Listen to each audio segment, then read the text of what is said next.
Or five, or Second five. that. I know Rick, I'm pretty sure Rick's not gonna be here.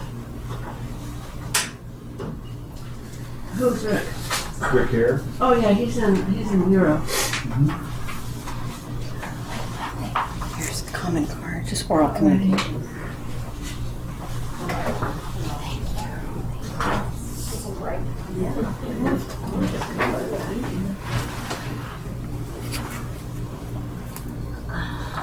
Well, should we move forward? With five? Okay. Alrighty. I will declare this meeting of the California City of San Clemente Coastal Advisory Committee. So, I apologize for being a little late. We had some car trouble. But here we are with 5 people. That gives us a quorum. And I would like to start with the call to order. Miley, could you kindly call our names? Committee Member Ayer, Committee Member Dologowski, Committee Member Dow, Here. Committee Member Schmidt, Committee Member Van Nort, Here. Vice Chair Jacobs, Here. and Chair Ambrose. Here. Thank you. Do we have a volunteer for the Pledge of Allegiance? Don? Thank you very much. I pledge allegiance To the flag of the United States of America and to the republic for which it stands, one nation, under God, indivisible, with liberty and justice for all.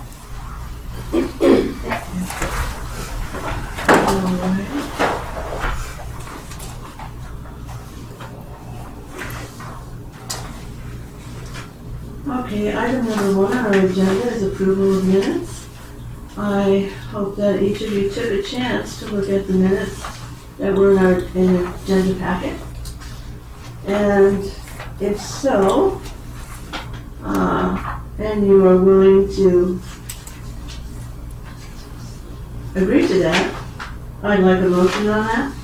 If you have some concerns about it, I'd like to hear those too. All right, and I move we accept the minutes. I'll second. All in favor? All right. Aye. No, and no nays. 5-0, thank you. Next to special presentations, and these will be special. We have special people in the house. Thank you so much.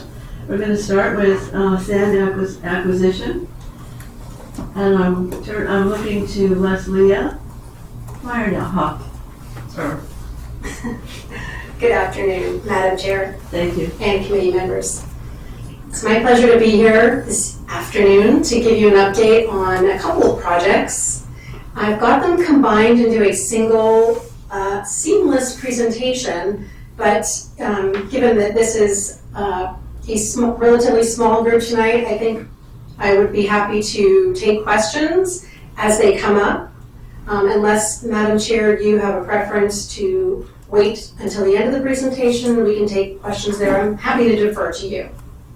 I think that, well, what are my team, what do you think?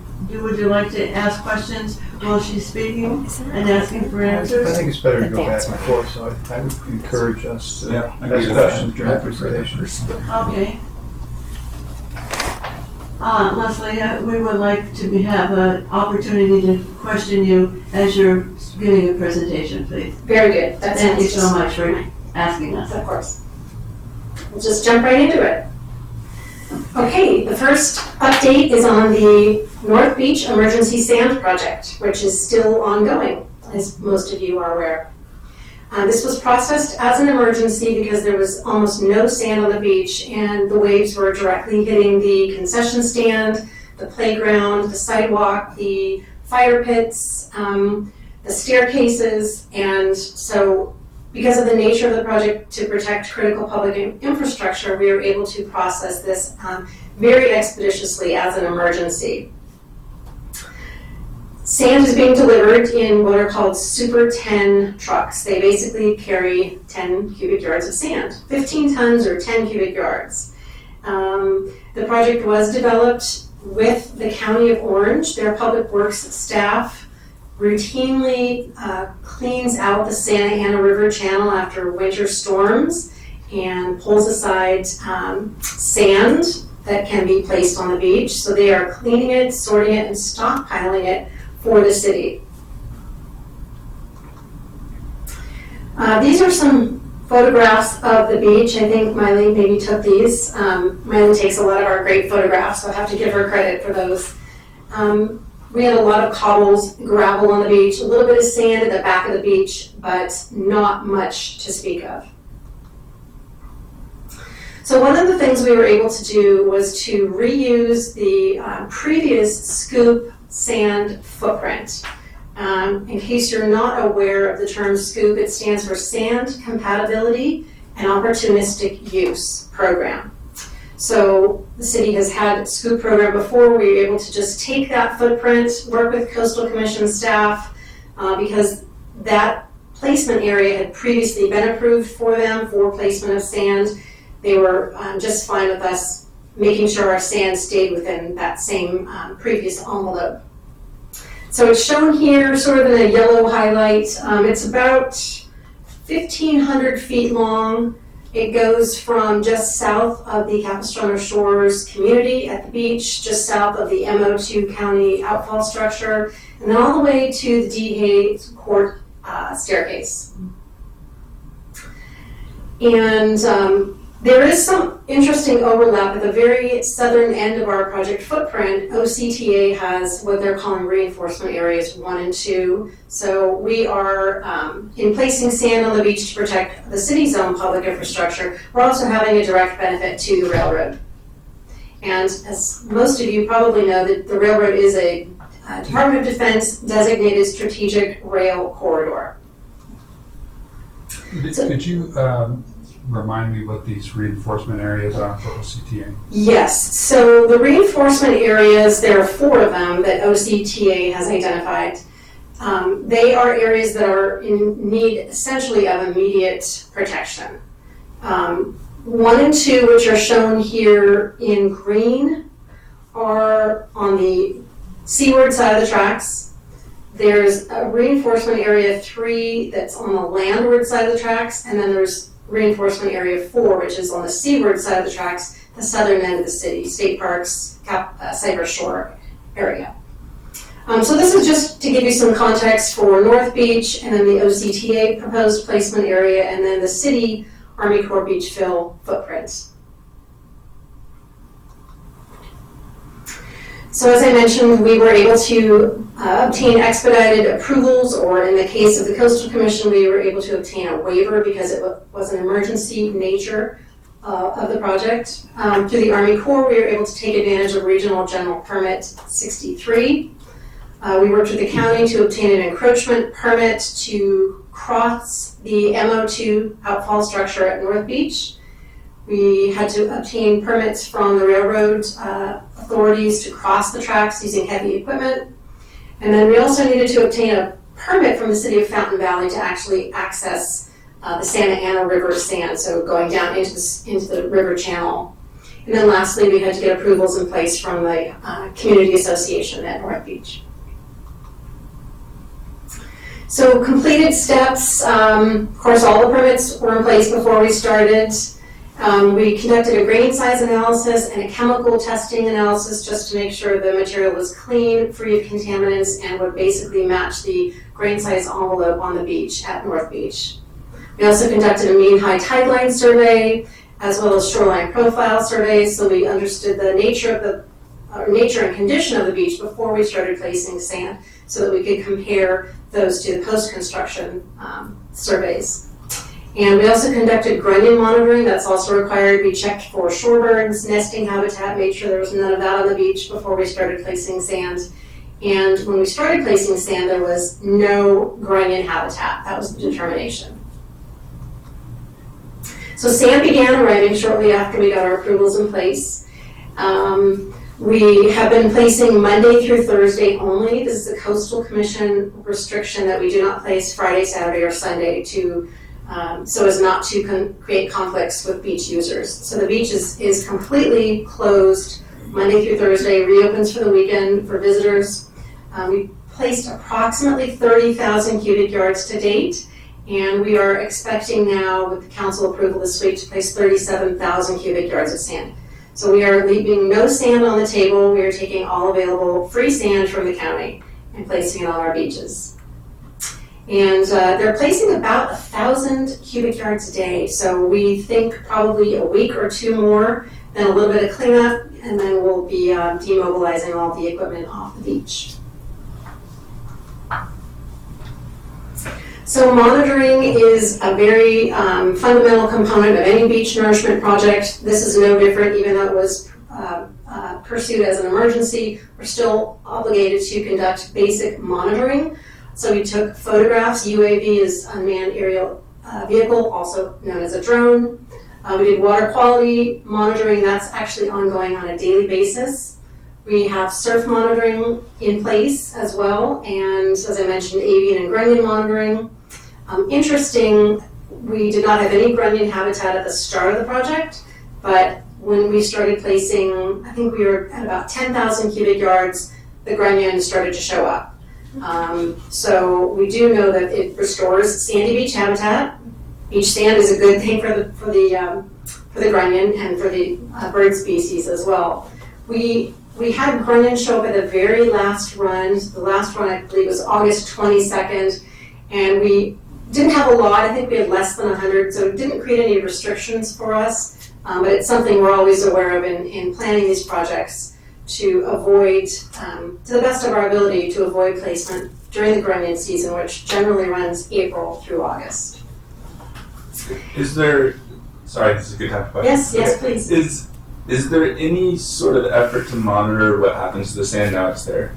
Like, do we do periodic surveys and see how much is it moving out to sea? And for some of the context, when I went down and talked to some of the people when we were putting sand there, most people were really happy, and I'm really happy seeing all the sand there.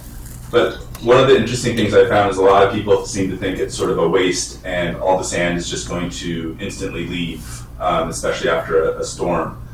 And I'm just curious if there's any opportunity to get data that shows, no, it's not leaving, and even when it is maybe not as much on the beach, it's just out in the ocean. Mm-hmm. I think some of that could be really useful information to pass on to people. Yeah, those are excellent points. If you think about, let's say, taking a plastic container or a glass container, fill it with water, dump in the sand, it mostly will stay like in a pile in the middle. Then you start shaking the container and the sand spreads out. So that spreading out is considered an equilibrium footprint. Mm-hmm. The sand will go to the north or to the south depending on the swell direction.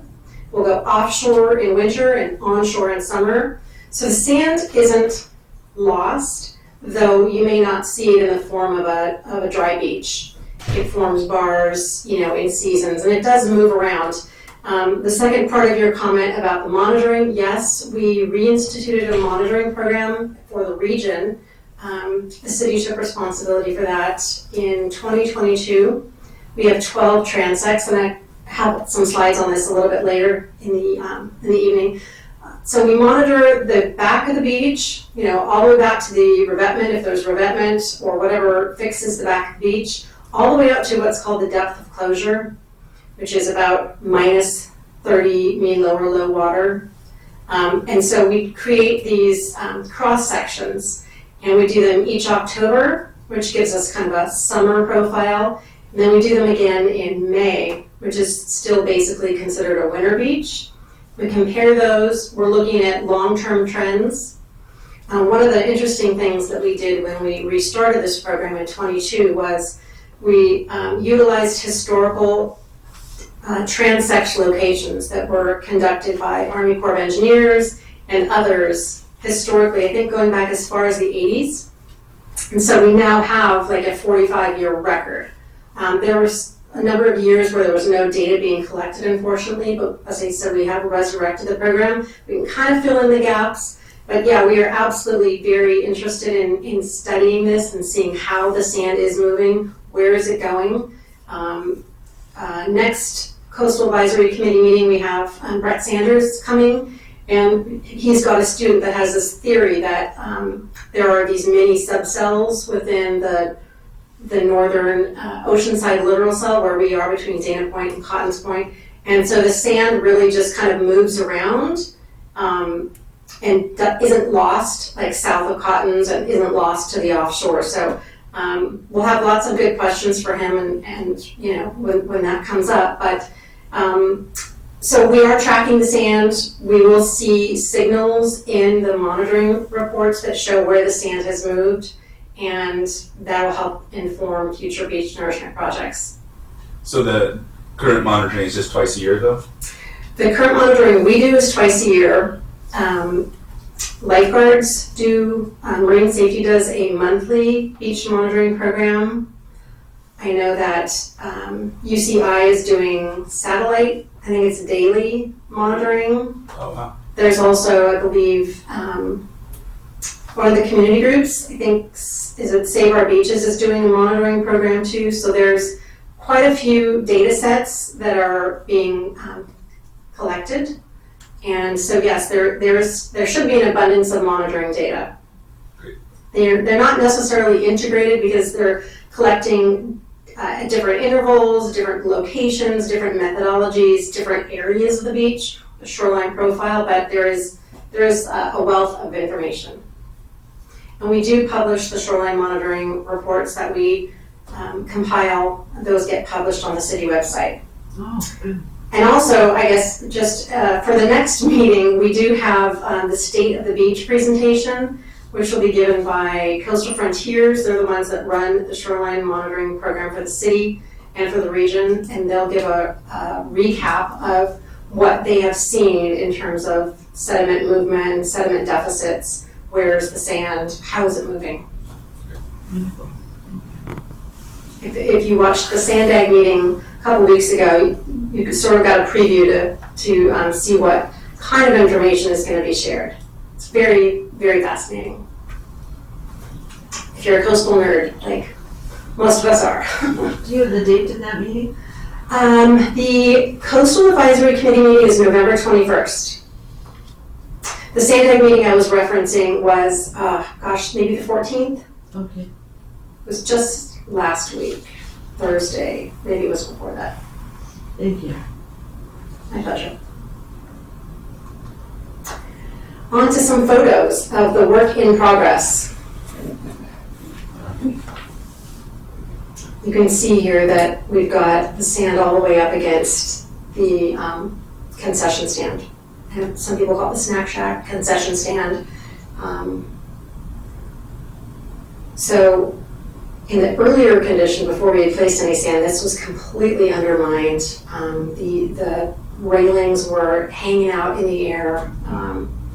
So it's in a much better shape now, and hopefully we'll survive the winter. We'll continue to do the sand pushing that is done there to protect that structure. It's certainly starting off better than it did last year. And then just some more final photos. So beach is looking really good. Mm-hmm. Any other I just questions? have a comment on the North Beach. I understand that we came in, or are going to come in at or below budget for the project. That is correct. And so this is just a great accomplishment, and I think shows what can be done when we have great personnel that are on the job. And obviously it was a complex process, required a lot of permitting, a lot of coordination, and I think it's just an amazing accomplishment for the city. I had the pleasure of walking. The sand looks beautiful. They've done a great job of enhancing that beach. I had the pleasure of being able to walk from North Beach all the way to Cypress Shore along. It was less than a 1 foot tide, so I actually could skirt around Mariposa Point. But just really enhanced that area dramatically. So job well done. Thank you. And you know, like all projects, there's a whole team of people involved here. Jake Ohana is with the city engineering department. He's the day-to-day project manager, working with the contractor, with the truckers, with the heavy equipment operators. He's, I think, the real star here because he's really got a very hands-on responsibility. In some ways, the upfront permitting that I did for the city was kind of the easy part.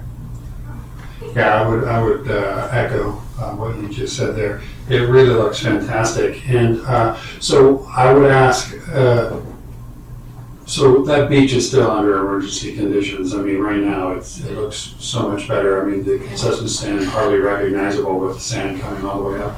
So, so just the level of effort that it took to get the permits to put this into place. Obviously, you know, the driver was that our infrastructure was severely, you know, at risk, which still is. So we're just wondering, you know, and then of course their funds became available. We're not quite sure how all that fell apart, but how difficult would it be to do this all over again, I guess, and what was the driver of being able to do this over again? Yeah, the driver really was that we were starting to lose some of the infrastructure. I think the stairs were being undermined. You know, coastal access is such an important priority in California and the city that was, I think, the tipping point. We lost a fire ring, the playground, you know, all of the stuff at the back of the beach was being undermined, and you know, big swell, big winter storm waves, and we could lose it. So the city wanted to prevent that from happening, so it's in that context that we moved forward with basically an emergency project. We have been coordinating with the county for the past year about the availability of sand, and so it was kind of really good timing because of the 2 atmospheric rivers we had in the past 2 years. There was quite a bit of sand available.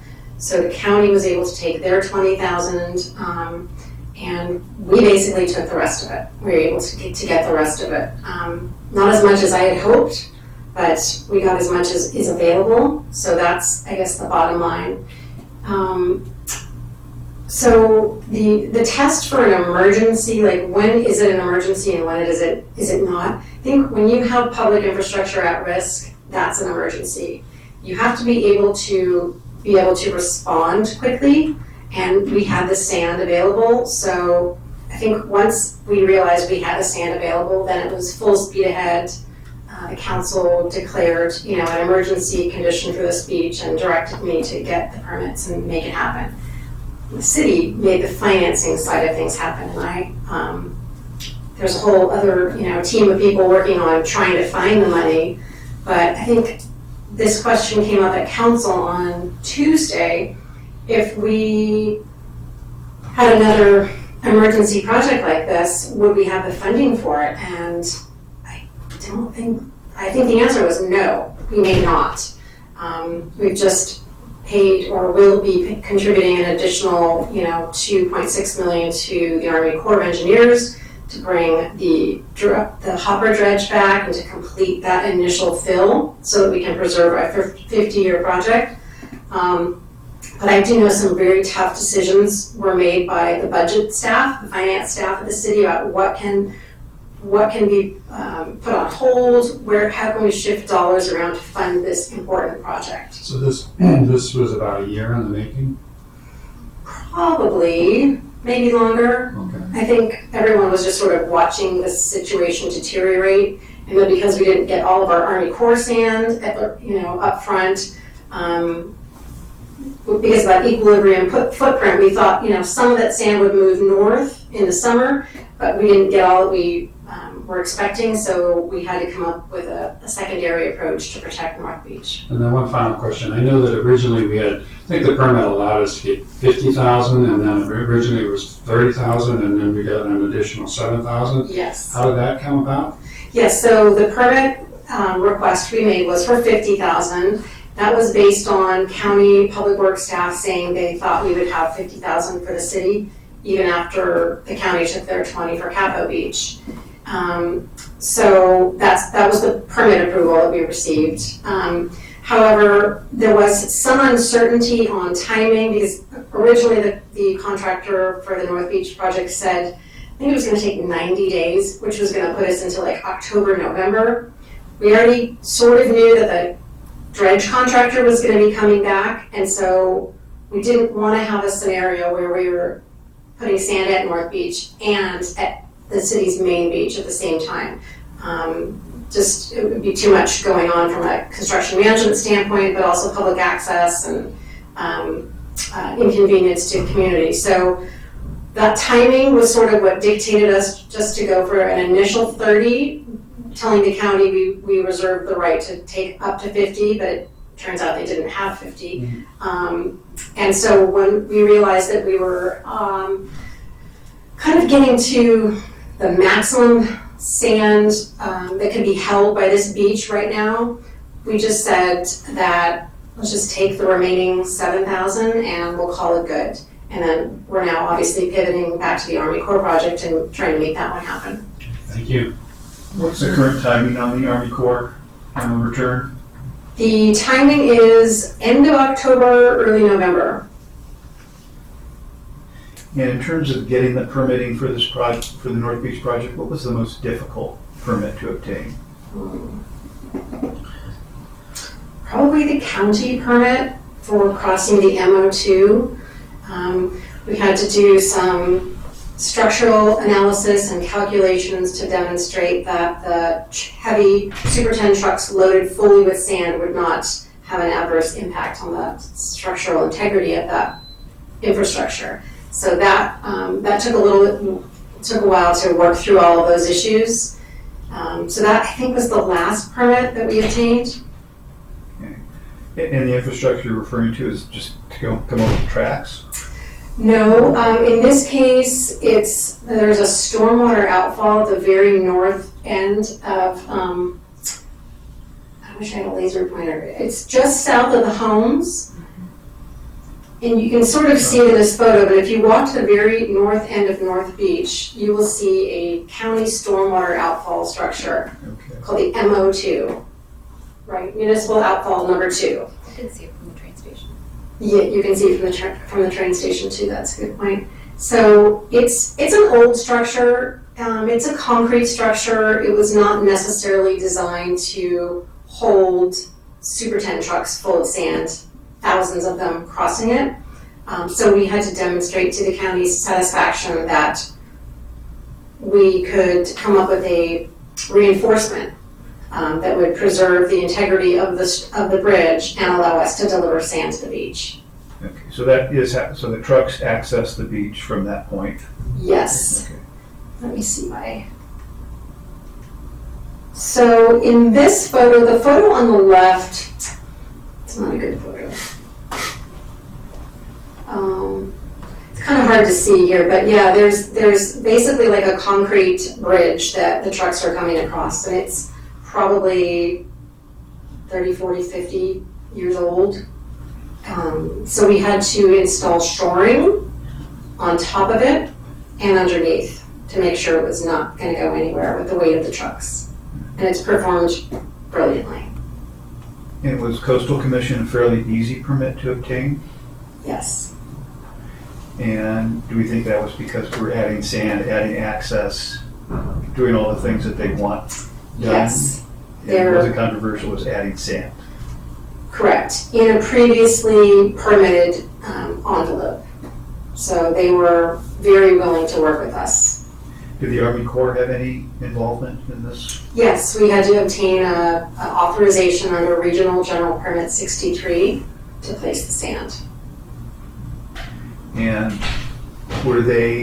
they're responsible for the infrastructure aspect, right? So preserving the infrastructure that's in and around that area was obviously important to them, and sand accomplished that as well, correct? In this case, we were working with the Army Corps, the regulatory branch, which is separate from the Civil Works branch that we're working with to build the beach project at the pier. So the regulatory side is really just concerned about jurisdictional waters of the United States. So anytime you're working around the ocean or lakes or streams, it typically will trigger Army Corps permit or approval or waiver. So for their permit, we just kept the sand placement and the equipment out of the landward of the mean high tide line, just to minimize our interaction with federal jurisdiction. And that was a fairly easy workaround or way to comply with what their pre-existing.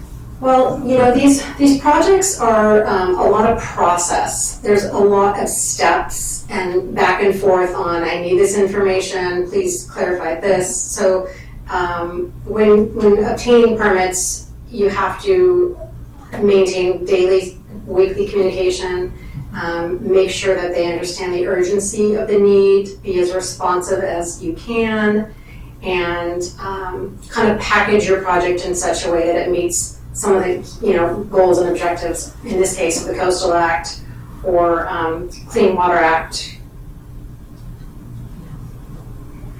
Thank you. Any other questions? One more quick question. When was the last time we did this for North Beach? 2016. I believe it was 12,000 cubic yards of sand. We did a similar project in 2005. We placed 5,000 cubic yards of sand. Both of those were sourced from the Santa Ana River, and the 2005 project was kind of a pilot just to see, is this feasible? Can we do this? Can we truck sand to the beach? So yeah, this is the third time, the biggest one so far.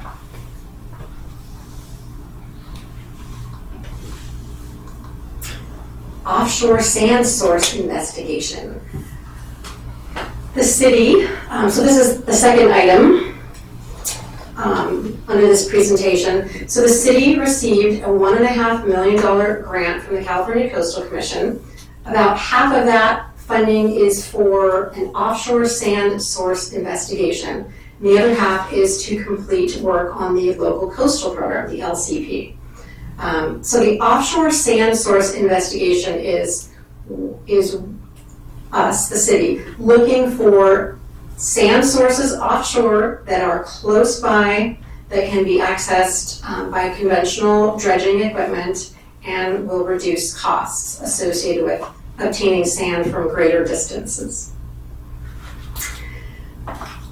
So we issued an RFP after we once we heard from the Coastal Commission that we were going to be awarded the grant. We went out to bid on this and published a bid on Planet Bids for 30 days. Proposals were due last week, I think.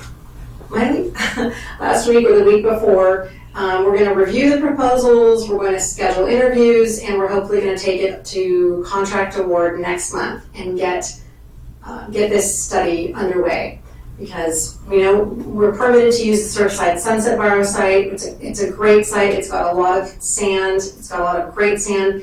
It's a really far distance, and so because it is further than the earlier site, the Oceanside site, Santa Margarita River site, costs have gone up, and that's partly why we had to request additional funding for the Army Corps project.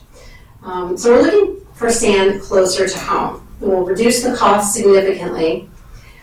So more information on this. This will, like I said, probably go to contract award by the City Council in October. We'll get the team kicked off right after that, and then hopefully have some information to start sharing with you all in the community. What does this actually entail? Like, is it a bunch of divers going out and looking for sand on the bottom of the ocean? Are they like drilling? Like, what are they doing to? What does this actually entail? Yes, really good question. The first task is a literature review, because others have done this before. So we're not starting something that hasn't been done before. For example, the Army Corps project, they conducted studies to look for sand when they started working on the San Clemente project. Dana Point and others have also been looking for sand offshore. So it's not a really well-studied area, but we do know there is some literature that we can look at to see, does that give us any clues, maybe that we should look here or we should not look here. We'll also be doing sonar scans, multi-beam, single beam, possibly LiDAR, but it might be too deep for LiDAR, and side scan sonar. So we're looking for sand, we're not looking for rocks. We're looking for big, flat, areas of the ocean. And once we find those, then we will be doing geophysical sampling, we'll be doing vibrocore sampling, and I believe it's probably like an 18-month study effort in all to find these sand sources. And then once we find the sand and we test it to see if it's compatible with our grain size envelope, free of contaminants, we run that whole gauntlet. We will then determine the boundaries of the borrow site, the depth, come up with an estimate of how much material is there, cubic yard estimates, and then begin to look at permitting one or more closer borrow sites. Do you have any sense, and I know this may be going past what you're comfortable talking about, but is this, like with this grant, are we pretty confident we're going to find something, or is this sort of looking for a needle in the haystack? Like, any sense for how hard this project actually is? That's a good question. There's, I guess, somewhat of a needle in a haystack element to it because we can't scan the entire ocean floor. That would just be cost prohibitive, so it has to be very focused. But that said, there's a lot of excitement about this, and I think we got some great proposals from teams with all kinds of experts on them, and one company even formed like a joint venture to help try to find the sand. So people are very excited about this opportunity to find sand off the city of San Clemente. So I think that shows there's some optimism based on previous studies that have been done, literature that's been prepared. So it's, I think, a good sign. I think we will probably find something, hopefully right off the coast. So the scope of work that you just described, that's all included in this RFP, or is the RFP Yes. more limited? No, the RFP is basically taken right from the Coastal Commission grant. Okay, great, fantastic. Leslie, how many bidders did we have? We had 3 bidders. And is there a certain range offshore or certain depth that they need to locate the sand in to make it viable for dredging? My understanding, dredges are limited beyond about 50, 60 feet. There's some specialized dredges that can go deeper than that, but most of them need to be in water that's 50 feet or shallower. And do we think there's been more sophisticated techniques to identify potential sand sources since the last time this kind of project was conducted? Well, absolutely, yes. There's, I think, 4 different types of surveys that can be collected. The geophysical and the vibrocore, I think, are pretty standard. Those probably haven't changed a whole lot over time, but we have some pretty sophisticated imaging programs and tools that will be used to, as the first cut, if you will, to find the sand. And is there certain characteristics of these other sand repositories that we, like Surfside and Oceanside, river deltas, some land-based characteristics that lend themselves to likely offshore sand repositories? Yes, river deltas, without a doubt, is one of the areas that you would look for sand. And also the shoreline position approximately 10,000 years ago is also, like for the San Diego County region, that's where all of their borrow sites are located within this band of ancient beach deposits. So we've got great experts, the people are very experienced in this, and confident the city will pick a good team. So just real quick, essentially we're looking for a spot north of Oceanside, south of Newport, within 50 feet of the coast.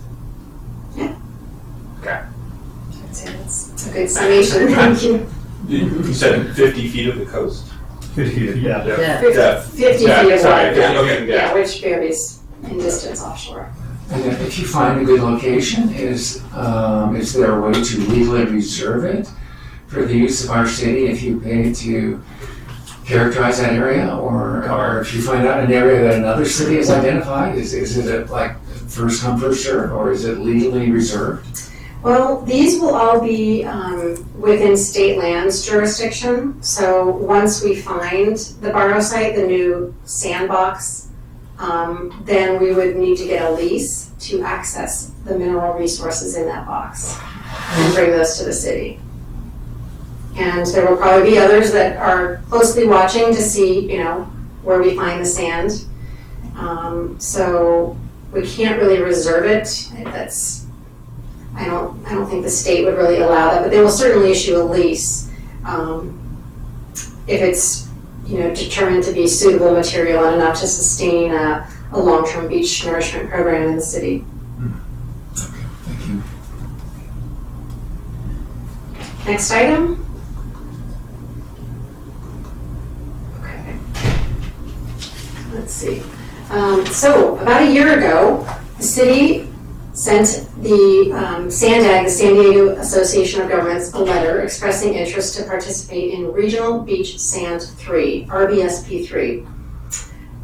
The city was successful in expressing their interest. SANDAG said, yes, we'd like for you to join, and gave the city an MOU to execute. That triggered the city of Dana Point and the county to also be interested in join in RBSP 3.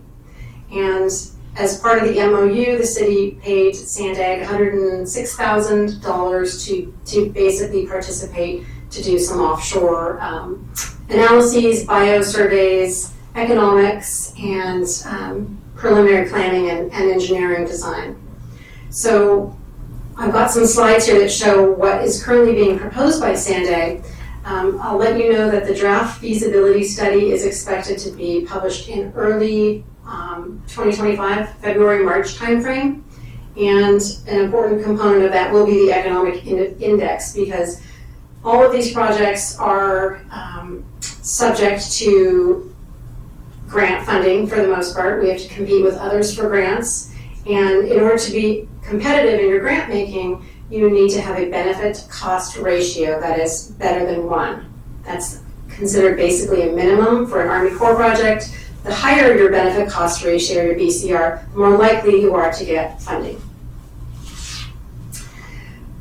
So SANDAG has currently identified 3 separate placement sites, not borrow sites, 3 separate placement sites in San Clemente.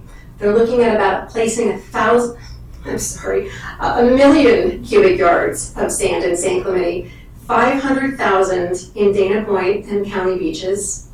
And as the current phase is only really a feasibility study, the next phase will be environmental and permitting. Those are going to be done in phase 2, so there will be an additional cost to the city to participate if they're so inclined. And then the third phase would be construction. So phase 2 and phase 3 do not have schedules or costs yet. Those are going to be on the horizon probably in, at least for phase 2, probably more information in 2025.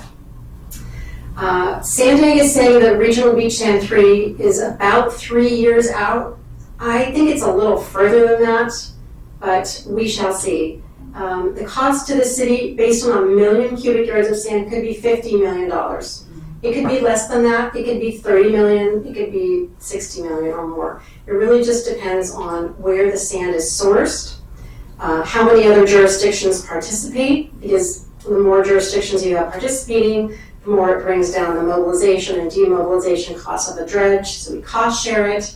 It also depends on if we get funding from the state of California, through Division of Boating and Waterways at state parks, or if we get funding from OPC or Coastal Conservancy. So there's a lot of variables, which basically at this point it's so preliminary we don't have a cost estimate, so these are really just my guesses.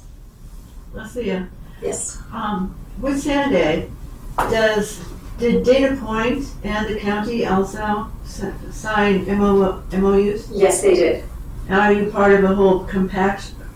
No, they're separate. They're separate MOUs. So Okay. SANDAG and San Clemente have an MOU, and then those other jurisdictions have their own independent MOUs. Okay. I would think that, using each other's talents as well as financing, that might be more feasible. Yes, and there's been a lot of talk about creating a South Orange County, coastal collaborative. So I think that is still in the works. Oh, good. Okay. Thank you. So the source of this sand would be dredged? Yes, True? with these volumes, this would be dredged. And it's separate and apart from the Army Corps program? Yes, It's exciting. yes. This brings up a question for me, just going back to the identification project. Say we find a great sand source, do we feed that to the Army Corps of Engineers and then they start using that sand source or use it for this project? Is that the idea, or is the idea that we find a source of sand and then we go get it ourselves? We probably would utilize any new sand sources in conjunction with a second phase of the Army Corps project. That's sort of what we're looking at in terms of a time frame, or Regional Beach Sand 3, depending on how quickly that can come online. Okay. So we go and identify a new source of sand and then we feed it into whatever project's going to be that's going to get it to us soonest. Yes. And when you say, would we do it on our own, would we directly contract with a dredge contractor? Potentially, yeah, absolutely. I think all options are on the table at this point. Thanks. There's obviously a lot of cost sharing when you work with the federal government or you work with the state government. You get some cost efficiencies. Also, same cost efficiencies when you work with neighbors to the south and to the north. So, but yeah, all options are on the table. Leslie, I have one more question here. Yes. I thought I heard at the city council meeting that Manson was the only dredger available. Manson has they're the only contractor that is under the Portland District of the Army Corps of Engineers, West Coast Hopper Dredge contract. So this is the Portland District. They issue a hopper dredge contract every year. They have a lot of O&M projects, navigational channels that they do, and so they have basically an ongoing need every year to do these projects. And we were able to be a participating agency with the Portland District for our beach sand placement projects. So because Manson won that contract, we are working with Manson in that capacity. Oh, great, thank you. Sort of hard to see here on this graphic, but if you can make out the lines of a yellow shaped polygon with some hashing in it, that is the proposed North Beach footprint. It's very similar to the North Beach footprint for Scoop, and Sandag is preliminarily estimating 250,000 cubic yards at North Beach. The next sand area, these are called technically like receiver beaches. So this receiver beach is State Beach, and this could take about 500,000 cubic yards of sand. And then the third configuration is State Beach and also basically the Army Corps footprint. So this is in the event the Army Corps project doesn't come back, we don't have federal funding in the future, let's say 5-10 years down the road, we want to have a second option to place sand in that already permitted area. So we're sort of leveraging previously permitted sand footprint areas. And so this polygon could take up to 800,000 cubic yards. So this combined with North Beach puts us at just over 1 million cubic yards of sand with Regional Beach Sand 3 project. When you talk about a footprint, does that include going out into the ocean? Like we can't Yes. just build as much beach as we want, we're limited on how far we go in the water. Right, yes. The footprints usually go out a few feet below the high water mark, the low water mark. Beyond that, it's really hard to put the sand because it just instantly will move offshore or up coast or down coast. Plus you can't really get machinery in the surf zone. So we try to do the back of the beach out to about, the zero line in general. That's sort of standard. So yeah, and that's why these footprints can vary from 50 feet to 100 feet. It just depends on how far seaward you want to push that fill template. So those specific details have yet to be defined. What we have here is simply a, one-dimensional polygon and an estimated cubic yard volume. All the other details will be defined going forward. And it's my understanding that State Park is working with you? State Park is working with us, yes. So that yellow polygon on the right is the state beach, State Park, and they're, I believe they signed an MOU with Sandag to also participate, which is great because their agency is one of the key funding agencies for beach sand replenishment projects. And they have the responsibility for implementing the California Public Beach Restoration Program. Right. Big win. So I'm a little confused. We're talking about not pushing sand out to widen our beaches. I thought the Army Corps had a plan to widen our beaches. The 250-foot number has been thrown around. So Yes, that's correct. 250 feet. 250 feet is, yeah, I don't want to get hung up on that number. Yeah. I was just kind of talking more about sand replenishment. If we're not widening our beaches, we're basically just increasing the height of the sand available to serve as a barrier to the ocean. But we would be widening our beaches, Yes. pushing it out. yes, we would be pushing it up. Okay. And again, those design details are not defined yet for Regional Beach Sand 3. Thank you. That concludes my presentation. Leslie, do you have any update on the OCTA sand replenishment efforts for their hot spots or for mitigation for the damage they did down south? I wish I had more information. I think I have the same information that's been shared by OCTA publicly recently, and that is they're trying to navigate their permitting path. They were proceeding under an emergency action, and I don't think that's necessarily where they are right now. I think they're looking at a more traditional permitting path. Yeah, I actually listened to the OCTA meeting on September 9th. It was an interesting meeting. There was, I would describe some testy exchanges between the board and staff. It seems that prior to that meeting, they had been directed to pursue a sand-only approach, and they had not done that. And then when questioned by the board, it seemed that they equivocated, they made excuses, they claimed that the California Coastal Commission and the Army Corps of Engineers were not operating in an urgent manner, which was somewhat, that was hypocritical. And then they also said that because the Army Corps of Engineers and the Coastal Commission had different missions, that made it, that they called it conflicting.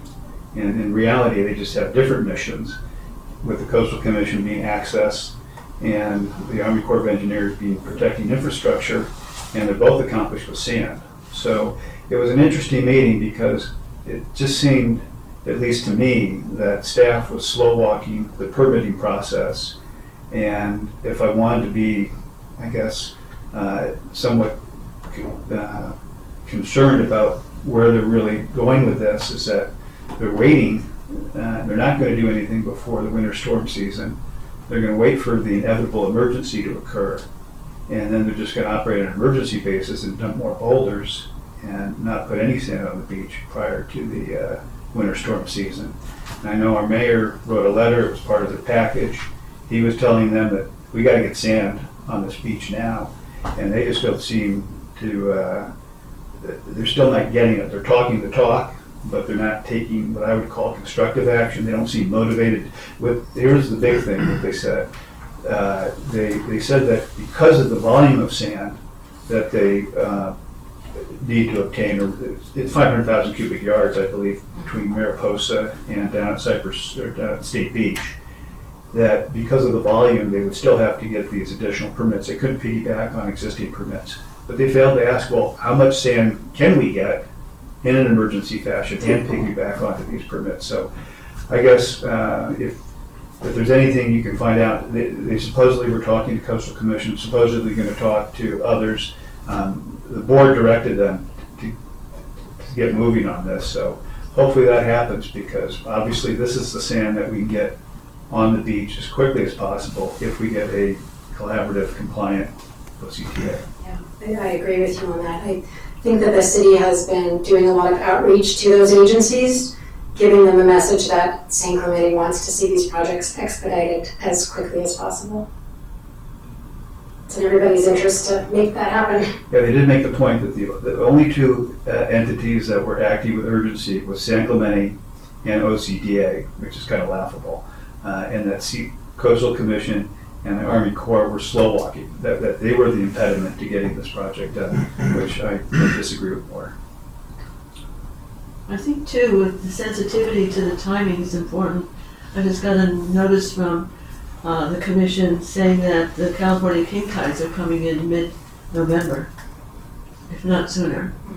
So just giving you that noise to your ear. Because those waves go right over the railroad tracks in some places.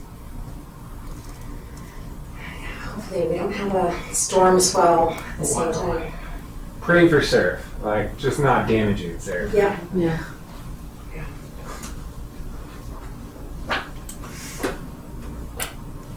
Shall I remain standing? Because I'm No, doing the next sorry. presentation. Are there any other questions? Well, Sarah, you had wonderful information for us, and I really appreciate, we all appreciate you coming to share this information from us. It's my pleasure. Only a few people up here, but you spent your time, and I think wisely, because we had all kinds of questions for you that were needed to know, and the public will know this then too, just because it's a public meeting. So Yes. thank you so much. My pleasure. There's so many exciting projects underway right now. So it's a lot to keep track of, but you're going to get updates on almost all of them today. So. Wonderful. Are you going to give us a little bit on the, oh no, you're not, we're done, aren't we? Well, I have some more information to share with you under 2B. Okay, wonderful. Um, Oh, and you were just asking that question. Yes, so maybe I've answered some of your questions already, but if you have additional, please feel free to stop me at any point.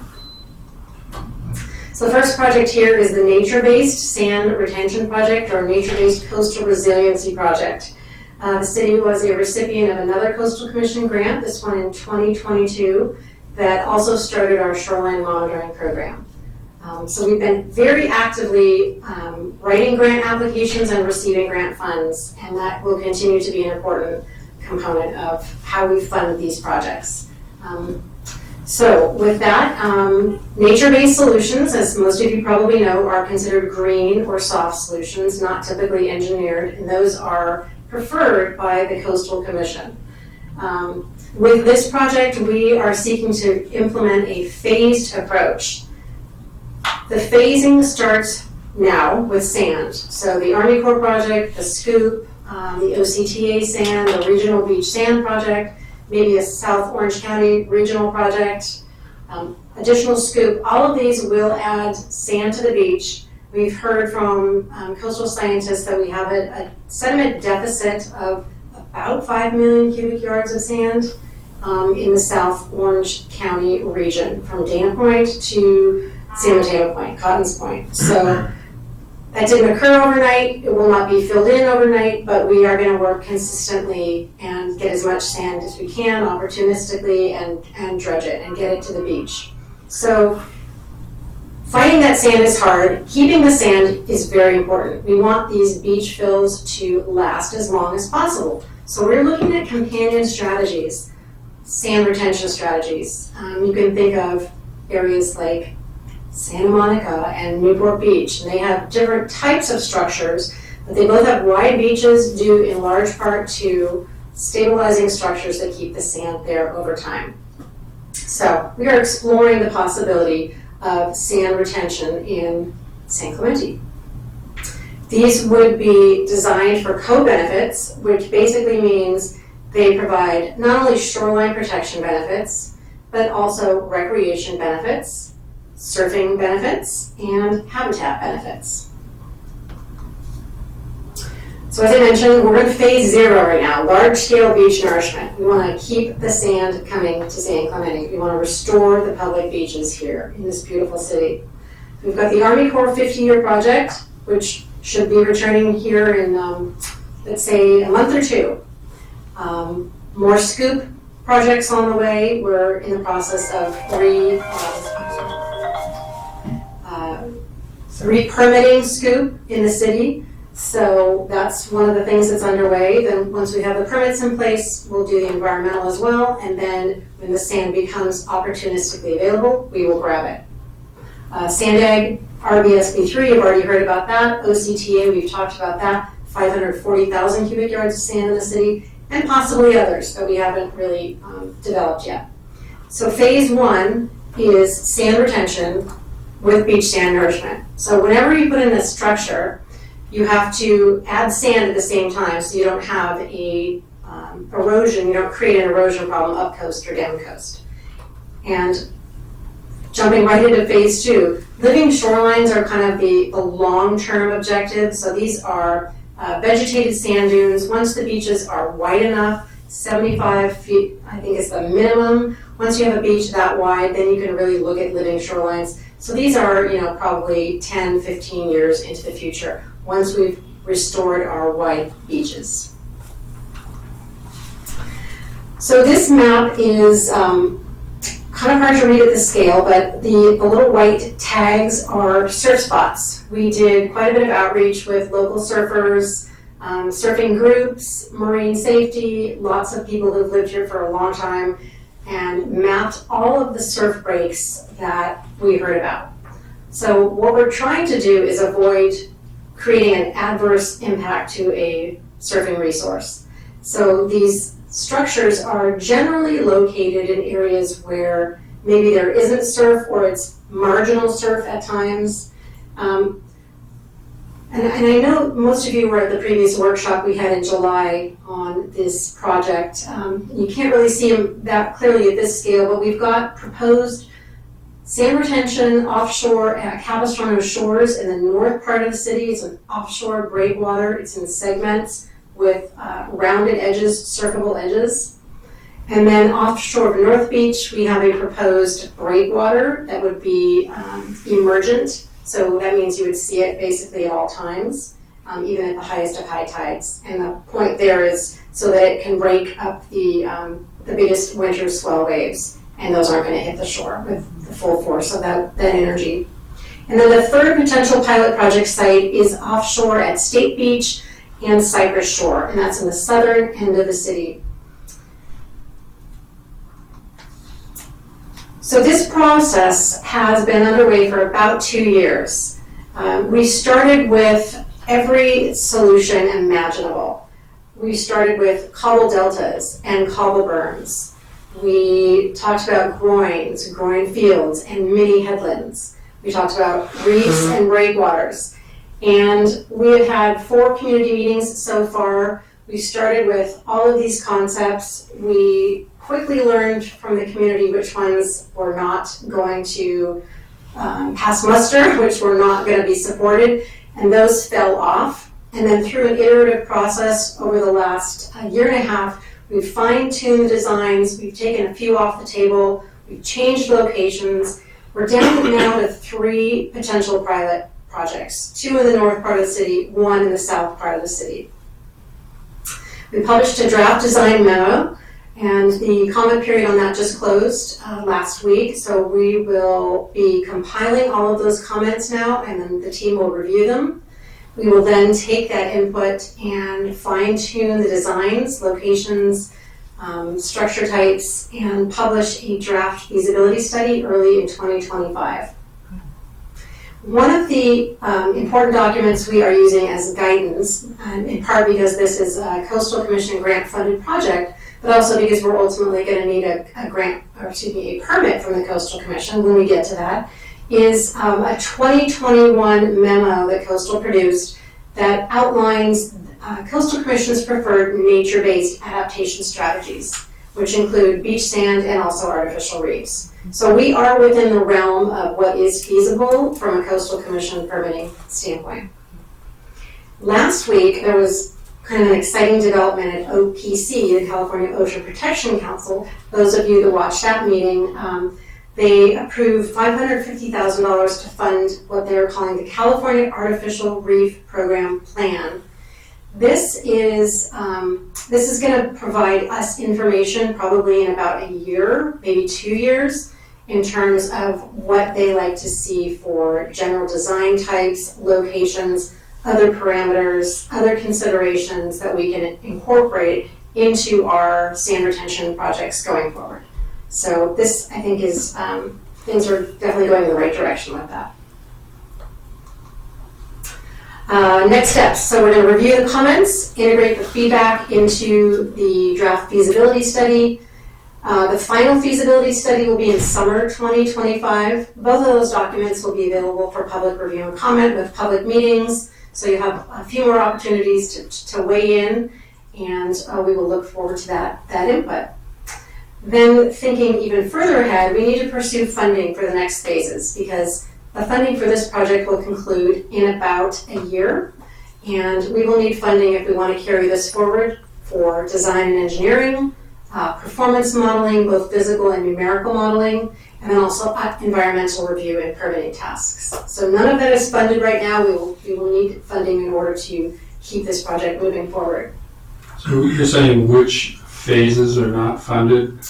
Talking about this phase 0, 1, and 2? So those are, phase 0 is kind of what we're in right now, Right. beach nourishment, and Right. not all of those are funded. So with respect to the future phases for the nature-based project, we don't have funding for detailed design and engineering, so we'll need funding for that. That will be the next phase, as well as the performance modeling to see how these structures are going to perform in our local environment. So the wave tank, the numerical modeling, physical modeling, and then environmental review and permitting once we hone in on designs that are locally appropriate and preferred by the city and the community. Do the structures, is the idea behind the structures that we've sort of narrowed in on, do they benefit the entire coastline, or is it really just the local area around where the structure is? It's more of a localized effect. So what emerged from the community through the stakeholder input process was people really wanted to see structures that are shore parallel as opposed to shore perpendicular. That was kind of one of the key messages that we heard from the community. And that is because the shore parallel structures have the potential for fewer impacts down coast and up coast. So they don't stop the sand from moving, they just slow it down. So, so that wave shadowing effect that would be on the inward, on the leeward side of the structure, that is fairly localized. And that's what will be modeled in part when we get to that point.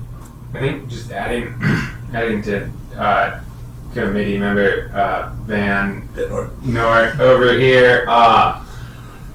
So they're not beach road. What is it? The HOA right there. Capistrano Shores. Yeah, Capistrano Shores is an HOA, right? And so if this project goes through, they're going to see land values increase exponentially, right? Because the coast isn't going to be there. So it is a localized kind of impact, right? But there should be some sort of understanding that without this type of mitigation, their land value is nothing. so it kind of, when you're dealing with one entity like an HOA like that, it's much easier to kind of have this type of relationship to understand what that impact is. So I would just say that I could foresee a lot of pushback, especially around the non-HOA, especially like when you get south towards the shores and the breakers and everything, and how those homes are going to be impacted, right? And it might, it will be interesting to see how these go over. I agree with you. Also, can we talk in, so we say, 5 million cubic yards of sand? That's 300, $300 million. Like, I think if we stress the dollar amount, it might be easier to raise funding because people understand what $300 million looks like versus what 5 million cubic yards of sand look like. Yes. At $60, that's how I got 300 million. It's 60, not just saying. And that 5 million was for the entire south Orange County area. That was specific to Santa Clemente. That was. Correct. It goes all the way to Doheny. And is that the amount of sand that we believe is necessary to get us back to par? Or is that, and then at that point we would have a self-sustaining littoral cell with respect to sand? Yes, I believe that the genesis of that number is a 200 or 250 foot wide beach, which is kind of the design template for the 100-year storm. Yeah, So and if you it'll have a never be. beach, Sorry. yeah, if you have a beach that wide, then you're theoretically protected from the worst storm. And of the 5 million, do we have a sense as to what would just be in San Clemente? 3 million? We could do that calculation. We have about 5 miles of shoreline, so we could definitely come with that. Out of 11? We have- Up to Doheny, like, Yes. what is it, That 11 whole- miles? 12? Yeah, I think it's about 10 or 11 miles. 50% of it, so 250. Yeah, so it's, maybe half of that. But it'll never be self-sustaining. We have to input sand continually to maintain that 5 million. So it's like once we get to baseline, we will have to put in it is like a budget of sand because there will be erosional events that will take away from that 5 million that we have to replace. At that point, it would be maintenance, because we've got the cell back to its baseline, and then we're just replenishing what we have been depriving the cell because of all the inland events. Correct. Yes. Okay. And it's in that context, because that is a large volume of sand we're looking at bringing back to the beaches, that we need probably a companion strategy to keep the sand here so we get more long-term performance of the sand that we bring to the city. Foreign policy, marketing and managing.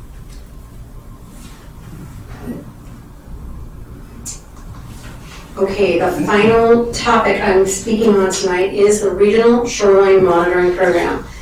And this graphic shows basically Dana Point Headlands down to San Mateo Point. And those yellow lines are what we call transect locations, where we collect data twice a year from the back of the beach out to the depth of closure. And the depth of closure is basically that western end of the yellow line, western or south end, depending on where you are on the graphic. Again, we're building on a historical data set. We resurrected a historical data set so that we could observe long-term trends.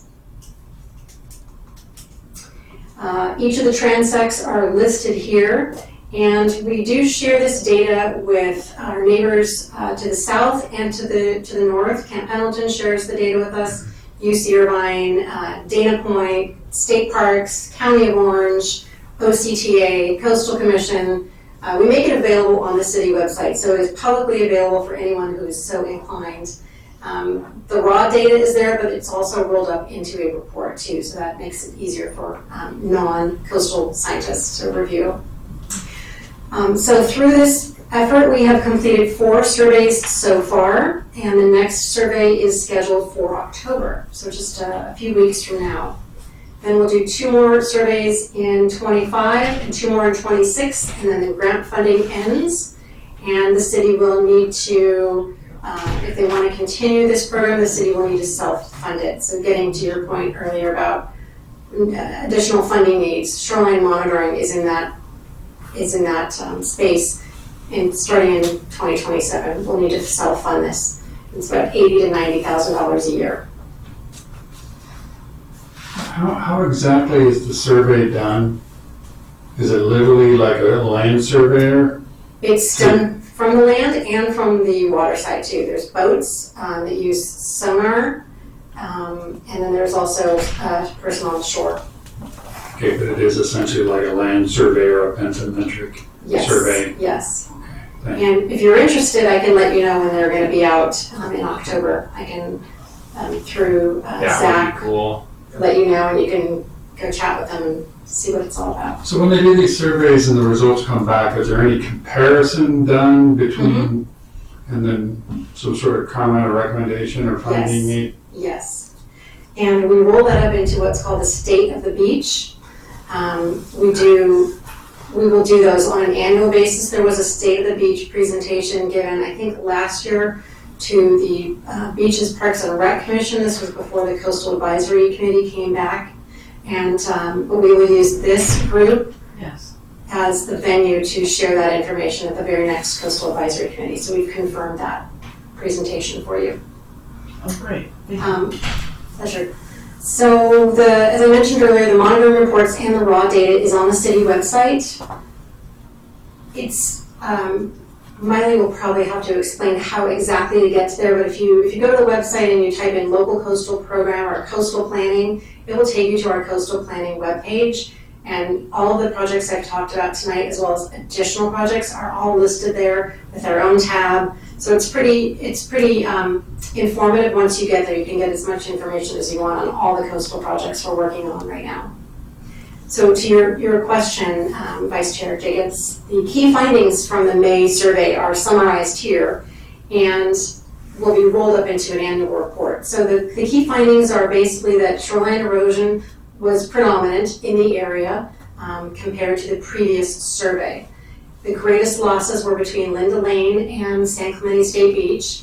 And I have a note here just to remind you all that this May survey was basically done 2 days after the Army Corps project started. So that sand is didn't show up in these surveys yet, but it will in the October survey, presumably.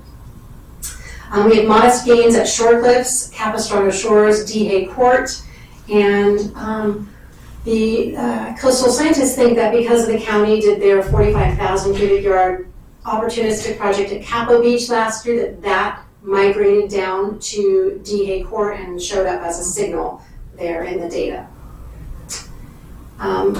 Key finding number 4 is that historical beach width minimums were measured at North Beach and Capistrano Shores, which confirms what we saw on the ground with our own eyes, that North Beach was in an emergency condition and needed immediate nourishment.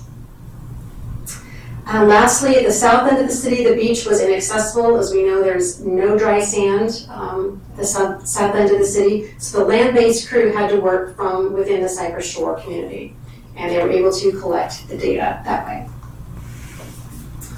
This is just a similar graphic that just shows the location of the 12 transects. So we are being a very good regional partner. We're collecting data in Dana Point and at county and state beaches as well. And everyone's happy to receive this information and can use it for their own coastal planning purposes.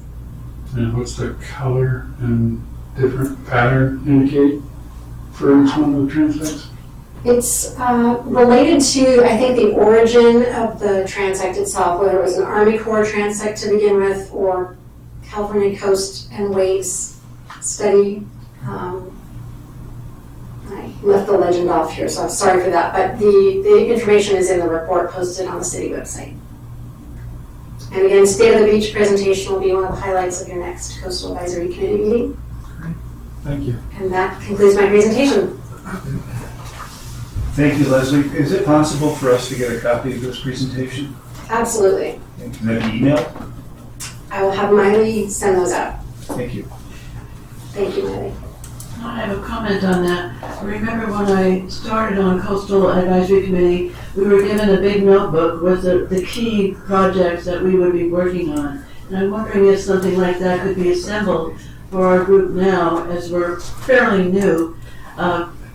Not that we're not experienced, but we're fairly new as a group. I'm wondering if you could make something like that happen. Is that a question addressed to me? Yes, it is. Yes, so a binder for, with a special tab for each project that's ongoing. Yeah, it sounds like a great idea. Thank you. I can work with Zach and Miley on that. Oh, that would be great. Do my colleagues agree? Yes. Yes. Okay. Yeah, is it us printing a lot of paper for the environment? Well, to your point, the information is on the city website, as I mentioned on the coastal planning webpage. So it is available there, but if you prefer to have a binder, we can probably work with you on that. I think a binder with the projects in it when we have something coming on a program like we have, or a meeting, or we have to go to a meeting, it's better to be better informed when you walk in that door, or if you have other questions and you want to check up on dates, etc. It was invaluable to us. So we got a lot of work done because we did our homework. Thank you so much. My pleasure. Thank you for the opportunity to be here today. Thank you, Leslie. Yeah, thank you, Leslie. Thank you, Leslie. Well done. Alrighty, let's move on to water quality. And we have another wonderful speaker, Nikki Beach from Environmental Services. Hello, committee members. Good evening, Nikki. Good evening.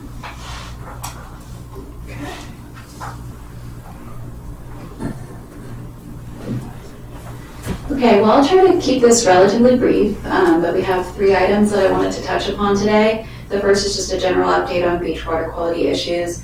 The second is an update based on my meeting with the Orange County Waste and Recycling staff at Greenville Central Landfill regarding what the landfill is doing for water quality. That was at the request of committee member Ayer at the last meeting. And then the third thing is just a quick informational slide or two on some upcoming events that are promoting water quality in the community. So the first update that I wanted to provide is regarding the beach report cards that came out, I believe in July, probably shortly after the last meeting. We had a pretty exciting moment where Riviera Beach was on the honor roll. It got A+ grades across the board for wet weather and dry weather, meaning it has pretty excellent water quality for human recreation. Poche Beach also was removed from the beach bummer list, which it was on last year. And the grade's still not so stellar when it comes to testing done at the creek outlet. Poche Beach refers to a sampling site that's kind of closer to the beach road homes that are just to the north. And that site actually does pretty well, received A's in the summer and during wet weather. And the outlet site is continually the problematic site when it comes to bacteria. And I just want to clarify that too, because there are 2 sampling sites that the county monitors on a weekly basis during the recreational season.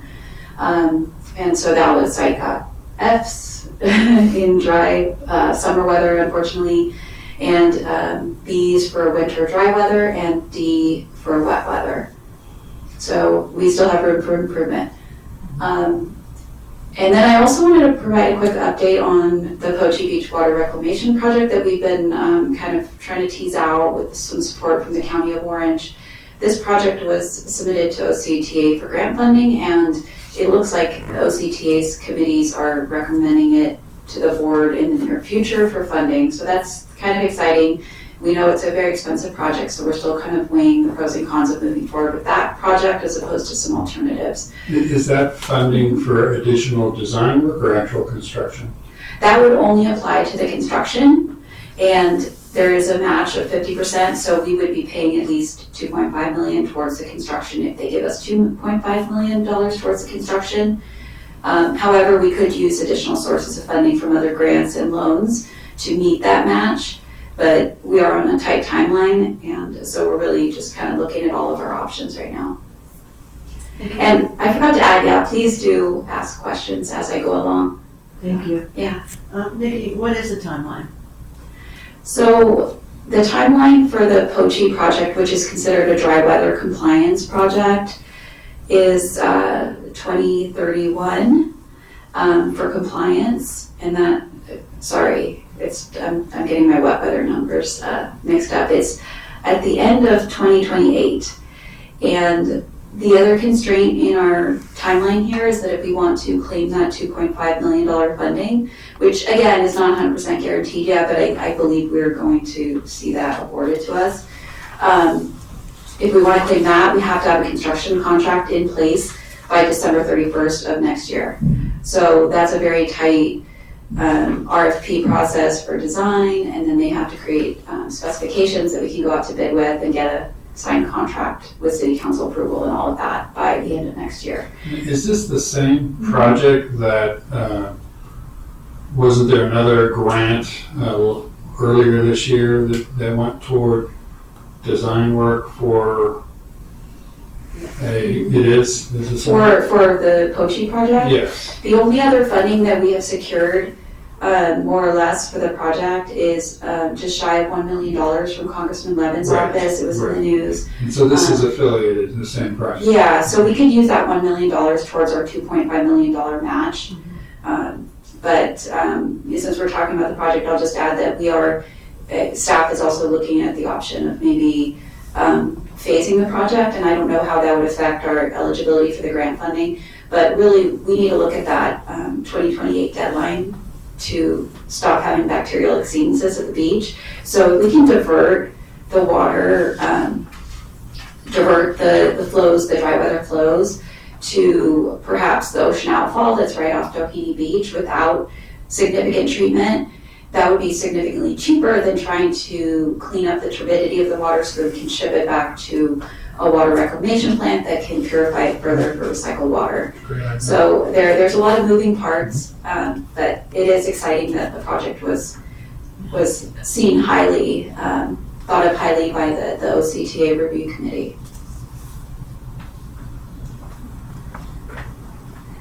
And then here's my update on the Prima-Desecho landfill water quality program. I met with the staff, engineers, and project managers at the landfill on September 3rd, and we kind of went through, again, their NPDES program, which is their basically pollution protection program. Surface waters that fall onto the landfill area that hit soil that has been covering trash are all routed to a desilting basin. And as you know, there's a new phase of the landfill that's currently under construction on the other side of La Plata. So that will include additional desilting basins where that water will run off to. And the purpose of a desilting basin is to really let sediment, which is also a pollutant of concern, to settle to the bottom before these like PVC skimmers land on the top to take the clarified water and allow it to slowly trickle downstream. So that is one of the kind of the first stop of the water that hits the landfill property. That desilted water, along with natural creek water that is routed kind of around the landfill footprint, the Prima-Desecho Cañada Creek that we all know and appreciate here in San Clemente, those flows are both routed to a wetland mitigation basin, which you can see from the end of Camino de los Mares. And in that basin, which is several feet below grade, the water is infiltrated if it's dry weather flows or a small storm event. If it's a large storm event, it's actually kind of held back. There's a sluice gate that connects the landfill property to the MO1 channel that we own just directly downstream. And that is kept closed until after a storm event is finished, and then it is opened about a day or two later. So there is kind of that weird disconnect where there is water flowing downstream, sometimes into the channel when it's not raining anymore. But typically they do it pretty quickly after the storm either starts to subside or has subsided completely. And when the stormwater is discharged down into the MO1, the county staff is required to test the water, and that happens at least twice a year during the first half of the year, and then again during the second half of the year if there's 2 storm events that will be qualifying for that. And the constituents of concern for landfills, typically as an industrial site, include pH, total suspended solids, oil and grease, total iron, and chemical oxygen demand, Now, these are kind of more associated with like heavy equipment, open soil, and those kinds of things.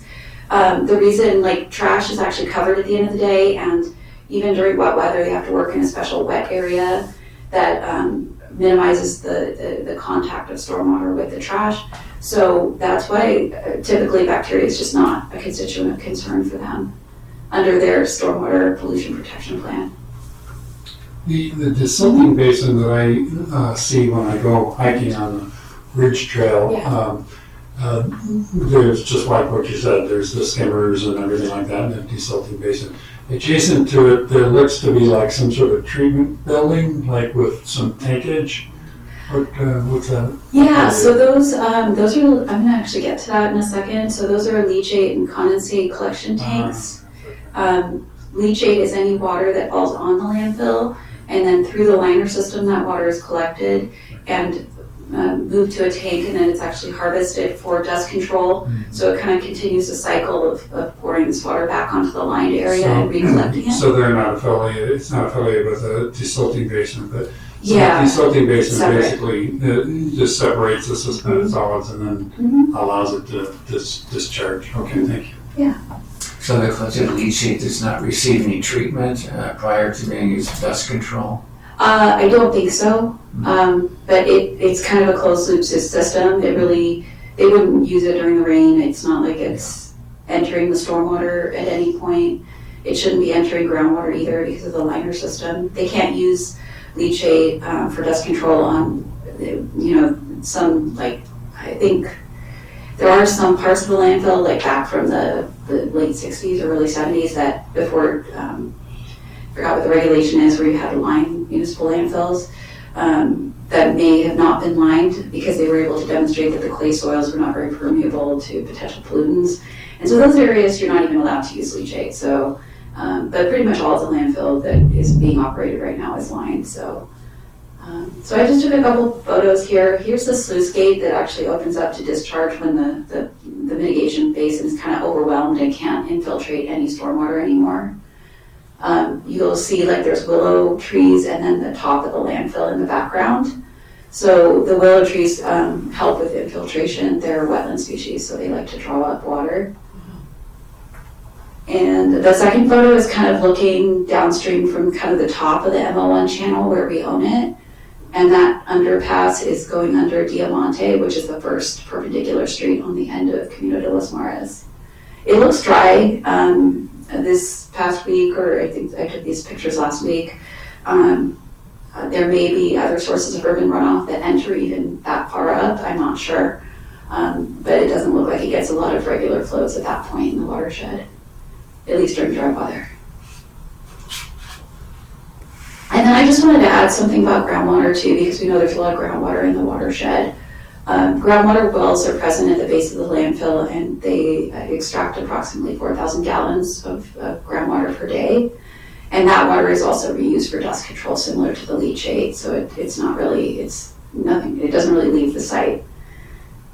And landfill staff lastly did offer to provide tours to anyone who was interested more in about more of the environmental operations.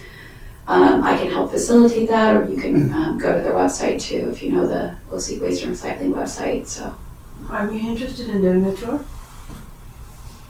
Colleagues? Yeah, I would like to see it. going to the dump sounds like a lot of fun. Okay, let's sign us up. We'll okay, I'll see. make sure you have that information. I'll let them know that you're interested. And I forget the Brown Act rules about tourism and stuff, but we can work that out with Miley and Zach. Good catch, thank you. So I was just going to ask you, so based on your meeting with the landfill and their water quality program and everything that they're doing, and I know that we're concerned about water coming from the landfill. Do you feel like there's any kind of gap there in terms of what they're testing for and what we think might be coming from the landfill or might not be coming from the landfill? Well, I mean, I think because primarily our issues at Poche are dry weather issues, I don't think there's a lot of movement of water from the landfill during storm events. I mean, I'm sure it's possible that some trash has some bacteria on it, but ultimately the reason we test for bacteria at the beach is because of pathogens. So things that come from, especially fecal matter, would be the most concerning. And trash is typically more just a little bit of organic waste. Yeah, so just in saying, you're looking at potential points of entry along the drainage, any pathogens that we think that are entering the drainage is really between the landfill and the beach, not necessarily potentially coming from the landfill. Yeah, I mean, I think there's just so much ample opportunity in the downstream portion of the watershed that the landfill doesn't seem to be low-hanging fruit to request more sampling or go through that process or complain to the State Water Board or whatever path we would take. Yeah. It just seems like there's been a lot of discussion about potential things coming from the landfill, but it sounds like that may not be the case. Well, there have been, landfills in the news recently too that are privately owned, and, you know, so there's maybe a few more corners cut than a publicly owned landfill, but, yeah. Yeah, I know the county does a fantastic job in covering up everything that comes into the landfill each and every day, and so there's nothing really exposed to be, you know, runoff. So. Okay, unless we have any other questions about the landfill program, I just wanted to touch on a couple of upcoming events. Coastal Cleanup Day is a statewide event, and it's happening this Saturday from 9 to 12. We have 2 cleanup sites here in San Clemente, one at the pier and one at T Street. I believe Susan's going to be down at T Street. I'm going to be down at the pier. Fisherman's Restaurant has offered generously to donate burritos to any volunteer that signs up in advance. Hopefully we'll have enough for all the people that do register in advance, and maybe even some left over for those that don't show up or those that come last minute. So that's always fun. And the QR code is how you can register if you haven't already and you're interested. There's information on the city's Facebook and social media pages as well. And it should be a good time. And then there's also a cleanup at Calafia and San Clemente State Beach that's being hosted by California State Park. So we've got San Clemente covered, at least for trash, right? Maybe not sand quite yet, but we're working on the trash this Saturday. And all of the supplies for picking up trash is free. So at both of our sites, at the pier as well as T Street. So Yes, thank you. And that brings up a good point too. We request that, you know, anybody who can bring their reusable water bottle. I tend to somehow still accrue plastic bags in my house that I don't know what to do with, and instead of recycling them and them getting lost in the recycling stream, those are great to bring to the beach for a beach cleanup, so you can reuse it when you would be grabbing a fresh trash bag at the beach instead. We also have pickers, so anybody who just want to get down and use their hands. We have gloves if you want to use your hands and you just don't want to touch the trash. So we have supplies, and that's And we great. weigh everything that gets turned in. Yeah. And the kids, well, the adults too, really like it. And we find some really unique things. And lots of microplastics too. Yes. So the little things count too. The weighing thing, I appreciate weighing trash, but you know, the little things count too. That's what I tell everyone. I just want to insert in something just for a little bit of humor. It was 2 years ago, I think, that we were really big on finding strange things or things that people just would throw away, like a tire or a bicycle tire or a sleeping bag or whatever. And here we are down there, and we've got about 20 people in line to get more things to go out and catch trash. And this guy is running at us, and he's just sweating, and he said, "That's my bike frame." and then he said, "Wait a minute, there's my wheels. What happened?" And it was just, we all just started laughing. We said, "Well, we're giving you a new way to park your bike." But yeah, he realized right away, not a good idea just to leave your bike hanging around and laying in sand. But it was very interesting. Of course, the people who were just turning it in to get weighed and all that stuff, it was funny. So that alertness was, I thought you would all enjoy. You might have done that yourself, dropped your bike at the sand one century ago. Yeah, that's a good story. It just reminds me when I went to check the North Beach Sand Replenishment Project a few weeks ago, when they kind of halted with that first 30,000 cubic yards. And I found a lost flip-flop, so I picked it up and put it in the trash. I really hope it wasn't somebody's. It looked a little beat up from the equipment, so hopefully trash is where it belonged. Uh-huh. Okay, and then the second event I just wanted to throw out there is our annual H2O for HOAs event, and it's a South Orange County collaboration between water districts and cities in the region. And we get together for a full morning of a free workshop, included breakfast and coffee, and we have presentations that some of us put on. We have guest speakers talking about water issues as an HOA representative would see them. We really hit on water conservation, water use efficiency, and also protecting our stormwater resources. And so it's a great event for a lot of the HOA board members that don't really get to network with other HOAs very often, especially outside of their little, maybe their master association. and share ideas. And also landscapers attend in mass too, because there's a lot of useful information about efficiency measures for landscaping.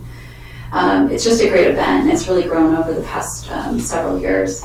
And yeah, that's it. There's a website, ho4hoas.eventbrite.com, if any of you here in the room today are on a board or interested or involved in your HOA, or you want your community manager to attend if they're not already.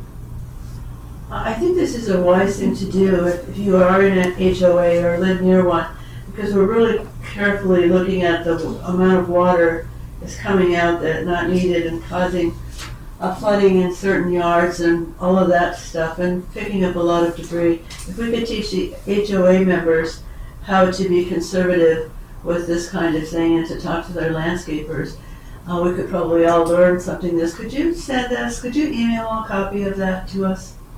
Yeah, I'll put together something for Zach and Miley to distribute. Thank you very much. I appreciate that.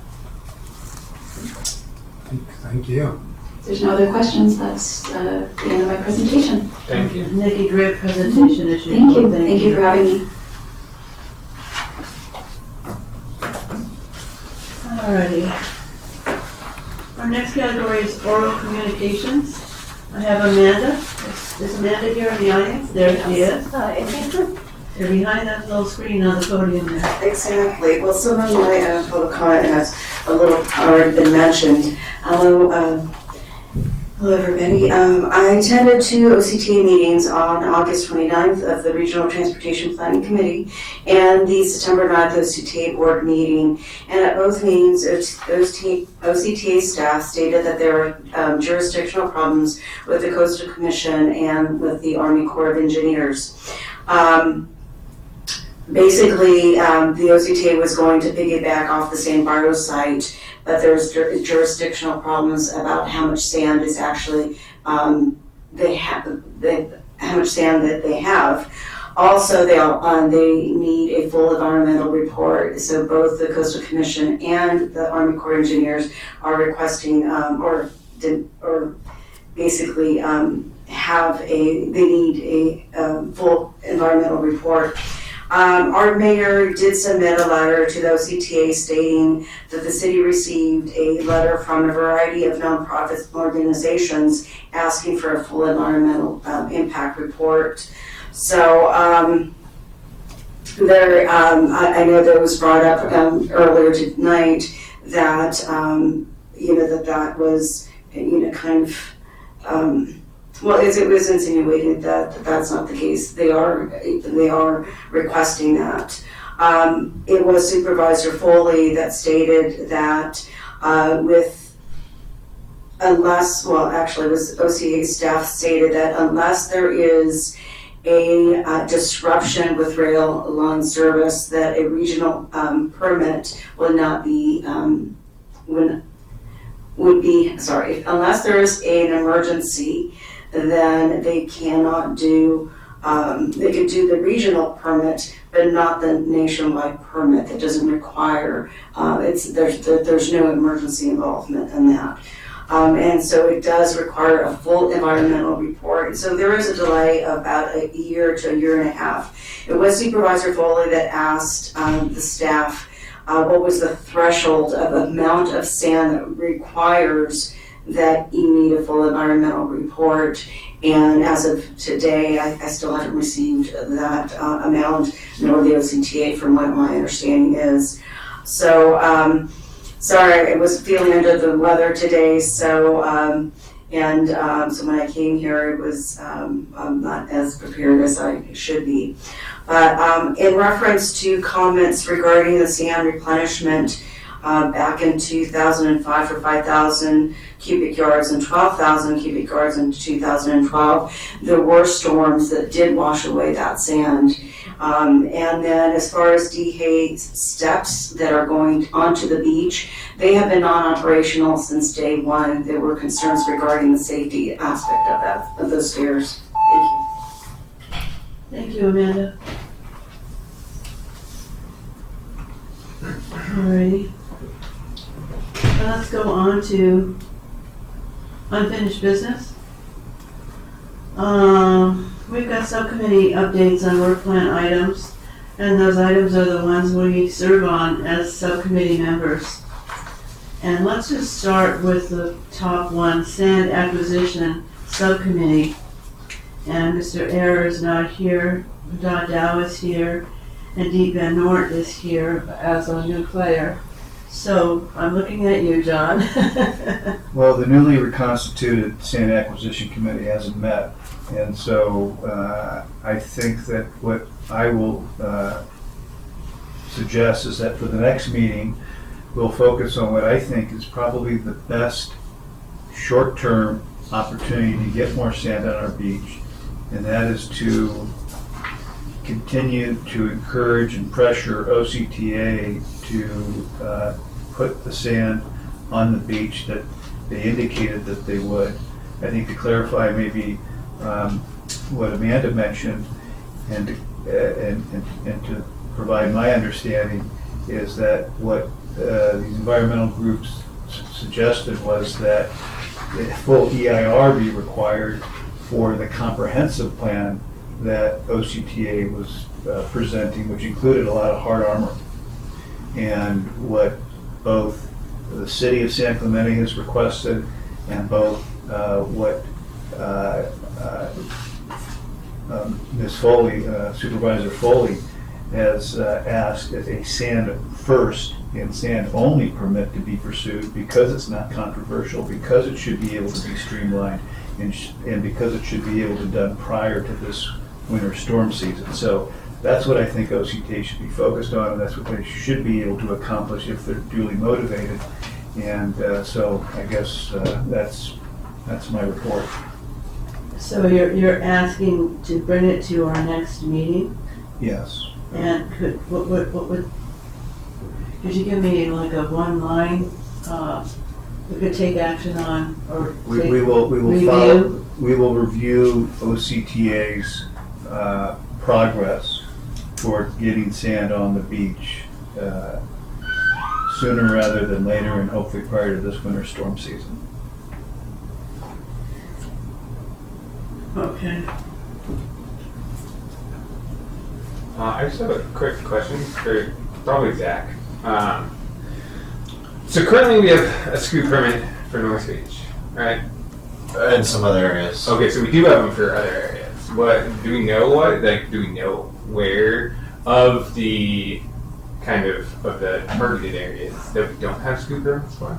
We don't have it. We don't have an active scoop permit. We had a scoop permit that covered North Beach and some other areas. The action currently going on North Beach is subject to separate permitting. Coastal waiver and some It's an other- emergency permit. Okay, all right. So then, I mean that.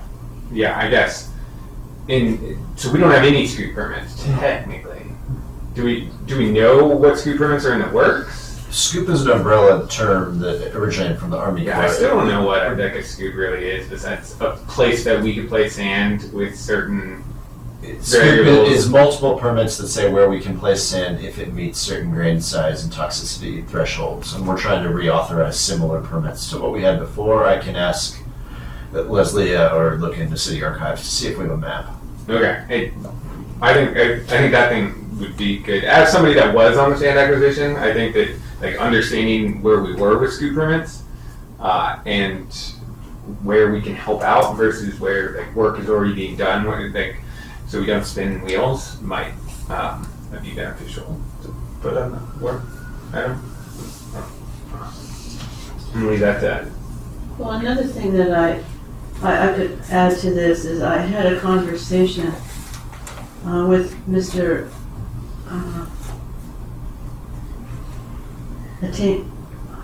What's Adam's last name? Atamian? Molly, can you help me out? Is it Atamian? Okay, thank you very much.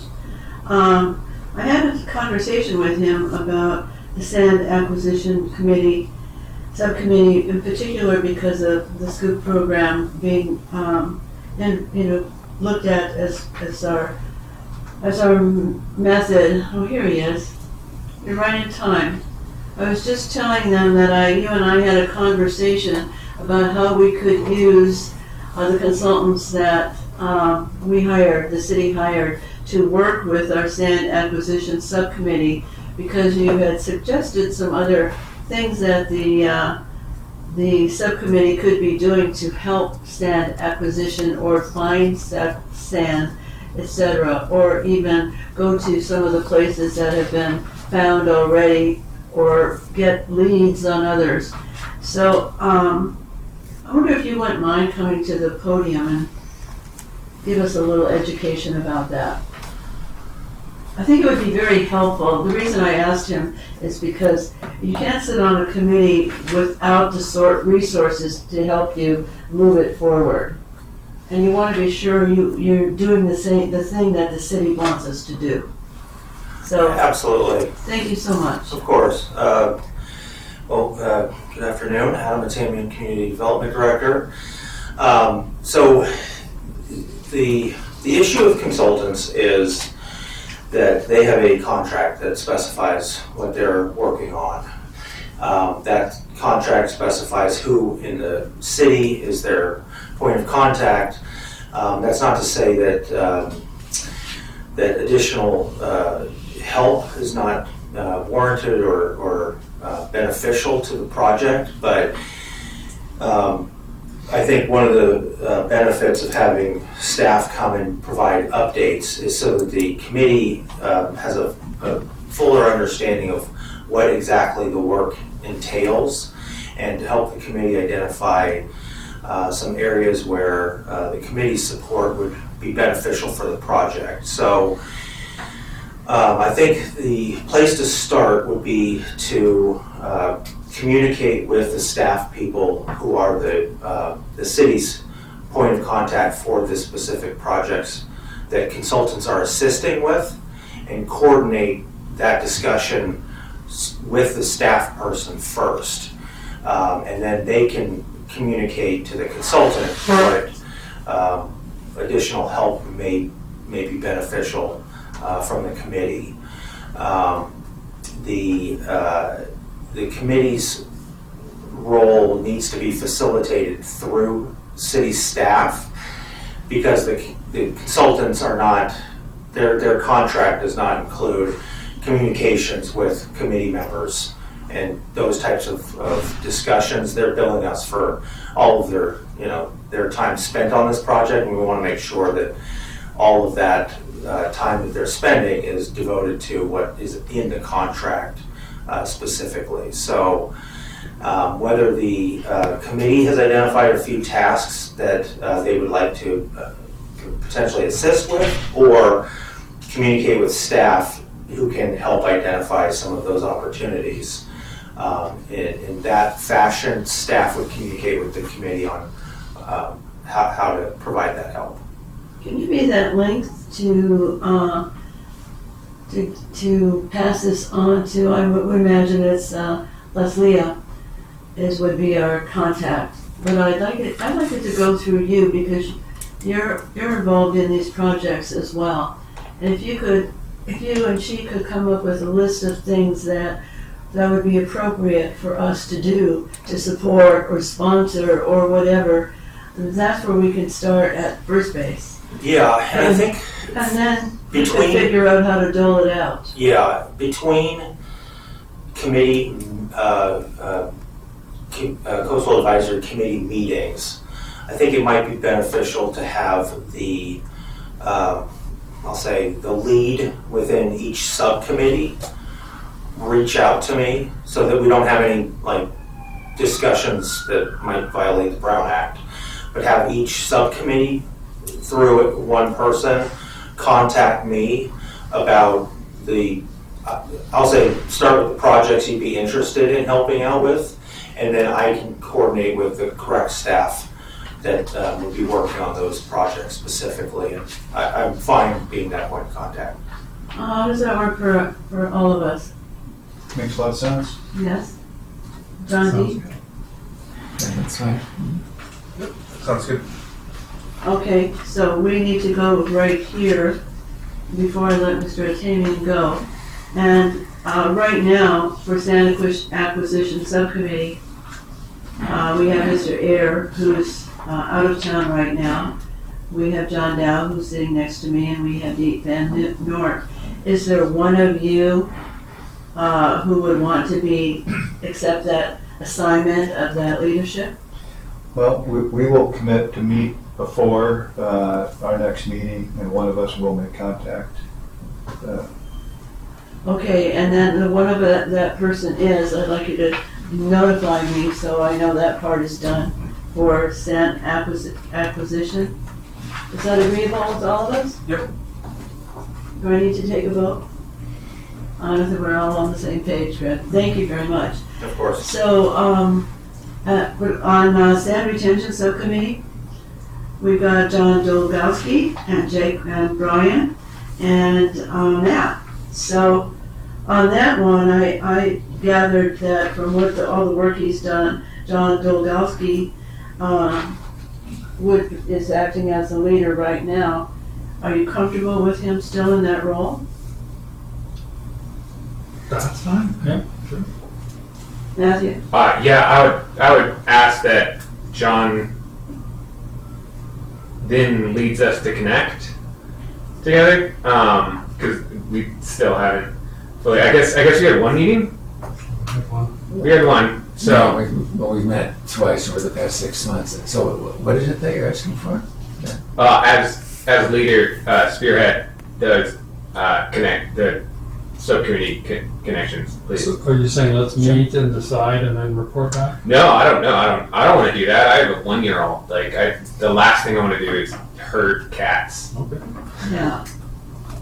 I think that, well, that should be on anybody's game, but if we can't get people together, and everybody has different schedules at certain times, and you're a new dad and all of that stuff, and you have full-time employment right here, and I just think that if you appoint John Dolgowski as the leader right now, he can at least get the communication going with Mr. Atamian, and then call a meeting with all of you and tell him what he learned, etc. And you guys can then decide what's going to help you, what programs are going to help you, what projects are going to help you, and he can then, you can have that meeting about how are you going to get to that.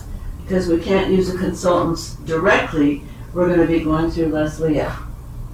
And that's why, with both of you are full-time employed, and he's retired, but is still a very busy man. I'm thinking he's probably still the best candidate in all of those reasons, unless you guys want to take time off. What are you thinking of, Brian, in terms of communicating that? If it sounds like you don't necessarily want to get together in person, do you want to have a phone call or something? Or I've sort of stepped in to facilitate us communicating this because I originally said that was fine. I was trying to I stirred the pot, but I'm confused at what we're talking about here. Aren't we talking about a work plan? We are getting from, and I'm sorry, I'm terrible with names, but our gentleman up on the speaking thing, Bob, is going to help us better work. Atamian is going to help us better work with the consultants of each group, right? So that's just pushing our work item planning to the next meeting? Well, we can still do that, because if you look at a sample of our work plan, it's very general. Yeah, correct. So we can accept that tonight as a work plan, and then after we all meet, fill in the plugs of what we need, like the one that John Dow suggested. And I know each of us probably have one key thing that you want to be sure we touch. So that's what I'm recommending here, and that's why I asked Mr. Atamian to come to the podium so I could give him all these bullet shots here of information that we need. Yeah, happy to help facilitate all this.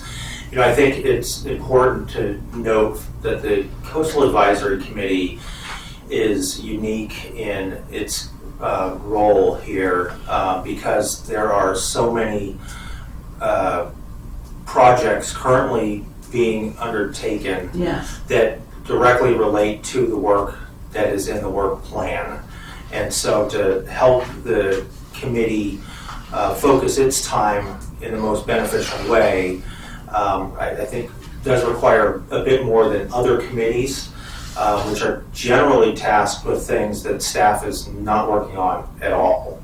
And so that those committees can just, spend kind of, initiate their projects, go through those actions, whereas there's a lot more coordination that's going to be required for the carrying out this committee's work plan in conjunction with the existing projects that staff is also undertaking. So Okay, so it's a tentative work plan, existing work plan, with a update next meeting. Yeah. Slight amendment to work. Exactly. Okay, Whatever makes more you'd sense to like me. do. Then, yeah. Yeah. Yeah, John, yeah. Yeah, and with respect to the sand retention subcommittee, I mean, the last meeting that we did have, and when we reported at the last meeting, I think there was some discussion, I know from me and my notes, was that about the shoreline monitoring kind of programs and what the different programs that we had associated with evaluating the size of our beach, the areas of our beach, and being able to monitor that over time. And then I got a report from staff today, I think in response to that, from Leslie, discussing about the 12 different transects. She also mentioned several other monitoring programs that the city has either currently worked on or has worked on over time. She had indicated that we're going to get an update, I think, at the next meeting about that. So I'm feeling like the subcommittee has made a comment. The city has responded. We got a partial update from it today. I'm going to get more information at the next. So I'm feeling the subcommittee is getting what it's asked for. Yeah. I'd like to reiterate to staff that I'd like to find out more about the programs that Leslie had mentioned about the shoreline monitoring program to better understand, what collective data that we have, and so what we can continue to work with from that shoreline monitoring program or the 3 or 4 others that she mentioned, and then from that I'd like to make further evaluation on whether we can build on those or whether we can recommend something different. Mm-hmm. So that's my report from a sand retention subcommittee. Okay, so that's And I look forward to our next subcommittee meeting between our next meeting. can you? Is that what you said? No, I'm looking forward to our next meeting between John, myself, and Matt. I missed that word. Okay, I think that's exactly what we're looking for. I'm looking for right now, so we have a direction and guidance, and you get the answers to your questions, and even more. You get the resources to go meet with them and talk with them and be a witness and see them, see the projects, and learn more. But so those two committees are comfortable then moving forward, and then the last one is Water Quality Subcommittee. I'm on that one, and John Dologowski is, and our new person, Deep Van Noort, is on that one as well. Now we've met a couple times. Mr. Van Noort has not been available at 1 or 2 of those times, and that's just life and working and being a person. But if there's a better way for me to reach you, I haven't emailed. Usually I call when I have something coming up, or if there's a program or a project having a presentation and I only find it the day before. If there's an easy way for me to reach you, I'm talking really to all of you. If I can make a quick phone call and leave a voicemail on your machine, sometimes you don't have to return my call. I'll just give you the information. You could let me know if you're going to go, and that would be something that you could do for not only your subcommittee, but for our committee in general. For example, Mr. Dologowski went to one in Newport Beach on programs, and when I just finished this, I'd like you to talk to us about that. But anyway, with the water quality, we've been working hard together with that, and we met 2 to 3 times with Dave Riebensdorf, the Director of Public Affairs, it's not public. Public Works. Thank you very much, Public Works, thank you very much. And we've also met with Nikki Beach, and they have invited us to get involved in promoting a lot of their projects now, rather than sitting and looking and reading, but getting more involved to support them. And they're wanting us to use us in certain areas where we can give some information to them or some feedback to them. So that's another reason that we could work with these, and they're staff people. So that's part of their job, to help us and help us get forward to what we're trying to accomplish ourselves. So that's the unfinished business of our subcommittee. Does anybody else on the water quality subcommittee or any of the other subcommittees have anything to say? Or to add to that? Okay, well with that, B is right after that, consideration and development of a coastal advisory committee for 24-25 work plan. It says review and discuss pursuant to the committee's required functions and duties to develop a committee work plan to be submitted to the city council by October 1. I don't know that we're gonna get to October 1, Mr. Atamian. I think that this needs to be discussed. These things will go to you, and each committee member leader could get even fed some ideas from those who are going to be the leader. This leader position is just to go and be the person to give the information and receive the information and then share the information with the subcommittee. So that said, I think what we should do is actually table this work plan, or we can accept the existing, submitted, and then amend it would be carry what I would on with suggest, this, with extend our current one to 2025, and with the ability to add amendments and changes, etc. or specifications inside of that work plan. Okay, great, yes. So I like that motion. Is that a motion, Matthew? Yeah, we can make it a motion if that pleases the court. Is everybody comfortable with that? Yes, sir. Okay, do you want to make that motion? Could you repeat that motion so that Molly can get that written down properly? Motion to extend the existing 23-24 work plan to the 24-25 work plan with future amendments after meetings or something or other. I'm sorry, I'm not making this real easy on you, but make it sound good. Make it read better than that. Okay, is there a second? I'll second it. Okay. Are you comfortable with that? Do you? I think I got the gist, so yes. Okay. Yeah, the current work plan provides a lot of latitude for the committee to make recommendations to the council on a Yes. variety of issues related to sand acquisition, sand retention, and water quality. So Right. Okay. Yeah. So so we have a motion, we have a second from John Dow. I'll second. All in favor? Aye. Aye. Okay. 5-0, Miley. Thank you very much. And those of us who are going to go in as leaders, please give Mr. Atamian a phone call and let him know when you're available, and he'll let you know when he's available. Okay? Alrighty. And then with that information, you can actually call your subcommittee members and tell them what they were talking about before our next committee meeting. And we could have a report on our next agenda, if we have room on that.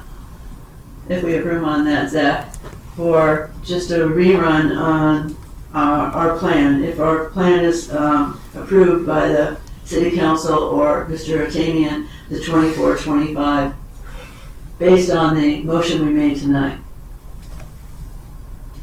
Is that a question? So each of your agendas has an unfinished business section, and so far all of them have had a subcommittee member updates. Okay, So I think the update would be whatever each subcommittee discusses during the next 2 months, and any clarifications or specificity that you add to your yes. ongoing work. Okay, great. So with that, why would that file, okay, no, that's right. I'll take it in unfinished business. Thank you very much. Okay, let's go down to new business, the beach priority matrix discussion. I brought that up to Chris Webb of Moffett, and at the request of, and the question from Chris, I'm not sure, the executive director of the North Beach Community Alliance, or it might be, The one Miley, that do you have that? The one that volunteered to model for them? Wasn't there somebody from North Beach that said that they can model the structures artistically? Oh, I don't know. Okay, never mind. I don't recall hearing that. Well, it's the whole group down there that is working with Andy Hall has been working with Andy Hall on changing the whole scape of North Beach. Hence, he was wondering about the matrix and priorities of the projects. And so he asked out loud at our last meeting, is there somebody, why can't we have help finding somebody to help make a matrix and make it with priorities? And his 3 minutes were up, he went to sit down, and I said, well, let's ask Chris Webb. And so I did, and Chris Webb said, yes, I can do that. Isn't Chris a consultant? He is. Well, And we can't direct a consultant to do things, can we? I did not direct him, I asked him, and he said, in front of all, yes, he could. And they met after that, and Chris told me this past week that he and a staff member will be working on that. And that staff member very well might be Leslie. Okay, great. So at any rate, so that's where we are with that subject. Any questions? I would imagine that will come back to us as new business on our next meeting. I discussed this briefly with Leslie. She's going to offer some context and see whether it's consistent with the thread of the discussion last time. That'll be part of the State of the Beaches presentations that Leslie and some consultants are providing at the next meeting. Thank you. And Zach, going back, can this somehow kind of influence the scoop discussion, right? Of setting up those like in a priority? Because aren't we gonna have to apply those in a priority way? It's my understanding that Leslie hasn't been directed by council to prioritize specific beaches for where sand gets placed in a numerical order. The scoop permit offers, like I said, an umbrella of where sand may be placed that we have authorization from the resource agencies. Leslie may be asked by the council to give more specific analysis of what things cost and total volumes and provide a specific matrix. We don't have that yet, so I think she's going to provide context on other matrices that have been set up in LA County and maybe what Chris Webb has done in other consulting examples. Okay. All right, we'll see what we get in November. All right, moving on to consideration of providing Coastal Advisory Committee presentation on water quality to City Council. Well, John has done, Dologowski has done a great job with water quality and assisting me as well, and meeting with me and other people that I take him to and drag him around with. And he's extremely notable on water quality and science and hydrology. So we've been working with, as I said,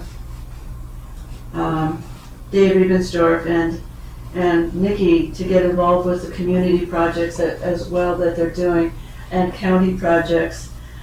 And John has, and then prior to this, we worked on our most important thing is dealing with Poche, That's what we were asked to do at the beginning. That's how this whole thing got started, was one of the council members asked me to take care of this, of Pochi, and find out what the problem was.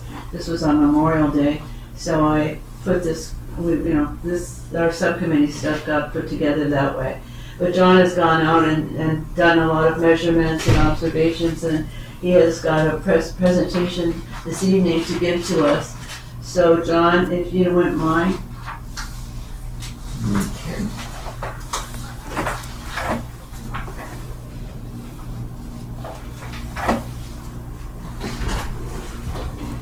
How does this work? Do I go to the speaker stand, or are we going to do it from here? So that advances the slides. Now, John, So do you press the want red one on top, go to the next slide, is that? I think it's the forward arrow. Let's see. Okay, going there, very good. Okay, here it is. This is a presentation that we gave to to Dave Rubensdorf and to Nikki Beach earlier this month. I did my best to shorten it up today, but I just got in town last night, and I've been out of town about 2 weeks, so it could stand a little bit more, but so I'm going to go through this very quickly. So, Pochi Beach is fed by runoff initially from Prima de Chica landfill in the Prima de Chica Canada Channel, and it is joined with runoff from the Cascadia Canyon Storm Channel, close to Pochi Beach. The dry season the dry season flows diverted by rubber dam into the treatment plant. The current plant that includes sand filtration and UV treatment. And this dry seasonal flow represents base flow from groundwater recharge, infiltration from irrigation in that valley, and surface water flow, both from the Prima de Chica landfill and residential neighborhoods. Generally, the highest bacterial counts occur after a rainstorm from the first flush. There have been problems with the current treatment plant.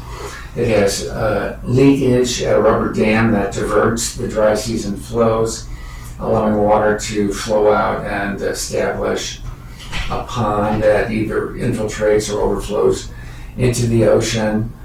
And during high tides, the seawater backs up into the treatment plant, and this results in shutting down the treatment plant due to the high solids and the high TDS of the seawater. The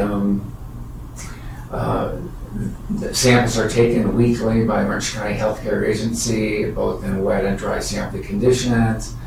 The wet conditions have generally been good, surprisingly. They don't sample all the time directly after a rainstorm. The dry sampling conditions have been highly variable. This graphic is difficult to see, but you can tell from the color coding that I believe that black is an F and the blue is an A or an A+. This goes from June 2023 through July 2024. These are in dry conditions. And these are beach grades for Pochi. Here again, it's I believe it's from an A through an F for the dry water conditions. So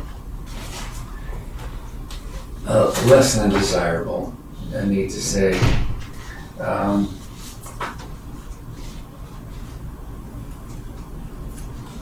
And this I pulled off the Orange County Healthcare Agency monitoring website today. So everything is green from Dana Point through the south end of town, except for Pochi Beach.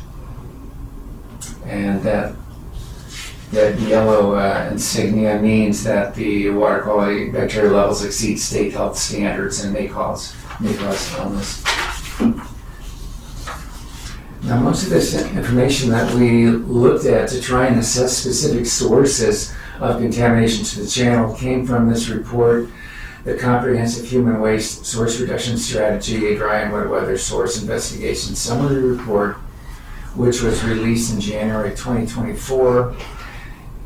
It's quite a detailed report giving a summary of targeted investigations that they did, abatement actions that were taken at specific locations, and it's focusing on reducing human health risk by identifying and eliminating sources of human waste to the sewer outfall. It's based on a quite detailed set of directions and a work plan that was released in February 2020. And the overall goal is to reduce the human pathogen risk to swimmers and surfers in the Southern California beaches. They came up with some specific criteria that could be used to give an acceptable level of exposure, given that it'll never get down to zero. And they sampled both in dry and wet weather conditions throughout the study area from 2020 to 2023. And so they were analyzing for fecal indicator bacteria, including total coliform, fecal coliform, E. coli, and Enterococcus, and also a human-associated genetic marker, HF183, which demonstrates whether the bacteria were from a human source or not. The other sources would be animal-based. And then they supported this with some additional analysis at times to further determine if the source was human-based or not, which has a much higher risk to people. They have found that the loading from the fecal indicator bacteria is an incomplete measure of actual human health risk, since it does not distinguish between human and non-human health risk. And the actual risk of human health is primarily caused by the human pathogenic microorganisms. And the FIV measurements themselves, in the absence of the additional data, can be confusing because in many cases the bacterial load can come from wild animals and birds at the beaches. So initially the dry weather sampling, I highlighted San Clemente as one of the highest priority areas in Orange County. This report covered most of the surface water outfalls into Orange County, and so it went all the way down the coast, all the way up to Newport Beach. And it's important to understand that that the current HF183 assays are predictive of all the DNA in the sample, regardless of treatment and the subsequent viability of the target organisms. So therefore, some of these organisms may show up as being present from a human source, but they may not be viable, and they might have been killed already. And this is particularly true with reclaimed wastewater, which is not, which is treated to relatively high quality that it can be used for irrigation, but not obviously for drinking water quality. So because of this, health impacts may potentially be overestimated at Poche Beach from the impact of the reclaimed water. Are you talking about the recycled irrigation water? Yes. Mm-hmm. And so initially they monitored in this particular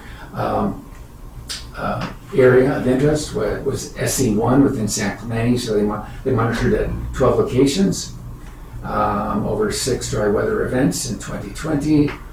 5 locations exceeded the action levels both for E. coli and HF183. However, this area is known for heavily recycled water use, both at the Shore Cliffs golf course and also at the Green Belt for the Community de Los Mares area. And so therefore, as I mentioned before, you can have false positive results for the presence of human waste.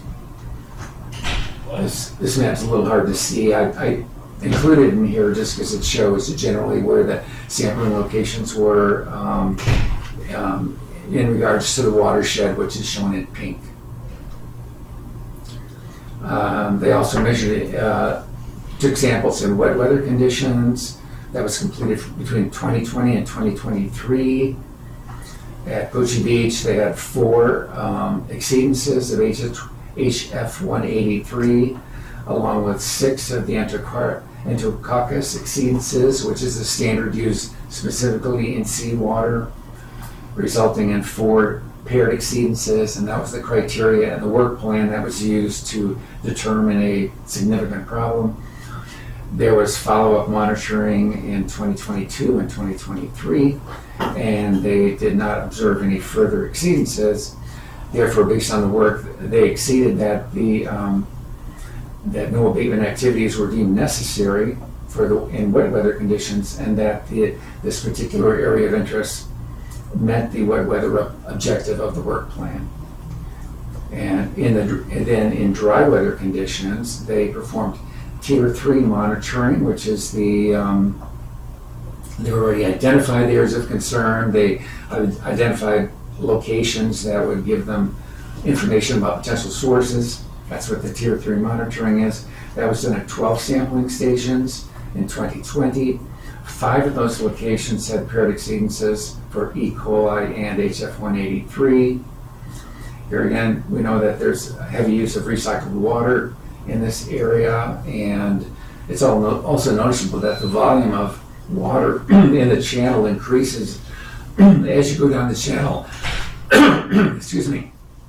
So it looks like either there is groundwater discharge or infiltration that's occurring from the residential use, or also from the Shore Cliffs area.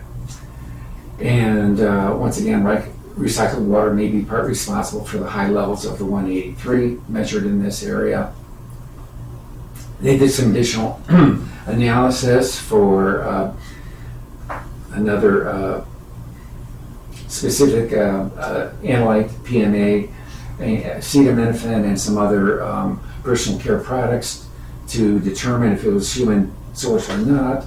And it shows that it was consistent with the recycled water source being detected at these sampling stations. And then they went on to Tier 4 performance monitoring in 2021, and these were to do further sampling at locations where they had identified problems. They found that they still had paired sampling of the fecal indicator bacteria and the HF183 at a few locations, and the City of San Clemente recycled water specialists followed up on previous inspections to make sure that repairs and compliance were completed and addressed. The city just did a very large amount of work to try and track down these sources. They found that there was a broken Caltrans irrigation line which was repaired. There was further inspection of runoff from a swale, draining of water from the grain belt to the concrete apron that was flowing directly into the channel, and abatement at a construction site. They completed a closed circuit television evaluation of multiple sections of sewers, excuse me, sewers and storm drains that were anticipated to be possible leaks. And they did find that they had reduced HF183 concentrations following these sewer repairs. As they had concluded previously, they found that recycled water in this area is known to contribute to the HF183 marker concentrations. And due to several lines of evidence, they confirmed that human waste sources were successfully identified and eliminated. Therefore, the area of interest was reclassified as a low priority subwatershed for additional source investigation. So essentially they had met the requirements of the work plan at that point. There were additional activities that included a follow-up recycled water use inspection at Shore Cliffs Golf Course, initiatives aimed at reducing overwatering and reducing uncollected pet waste, which is another potential source. So based on this, this area of interest meets the dry weather objective, as it has achieved the elimination of the high-risk human sources.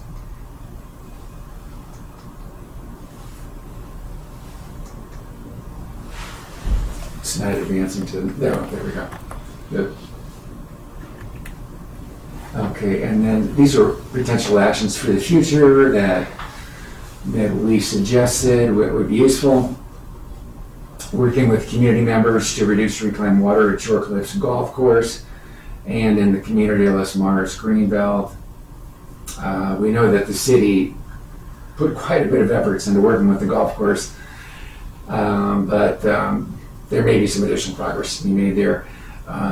further encouraging members to use doggy bags to pick up fecal waste. I can tell you both from what we observed here and some of the other watersheds along the coast that these tests are very sensitive to fecal waste, including dog waste, and it very definitely has an impact on the water quality that empties out into the ocean, and that can have big repercussions for the city.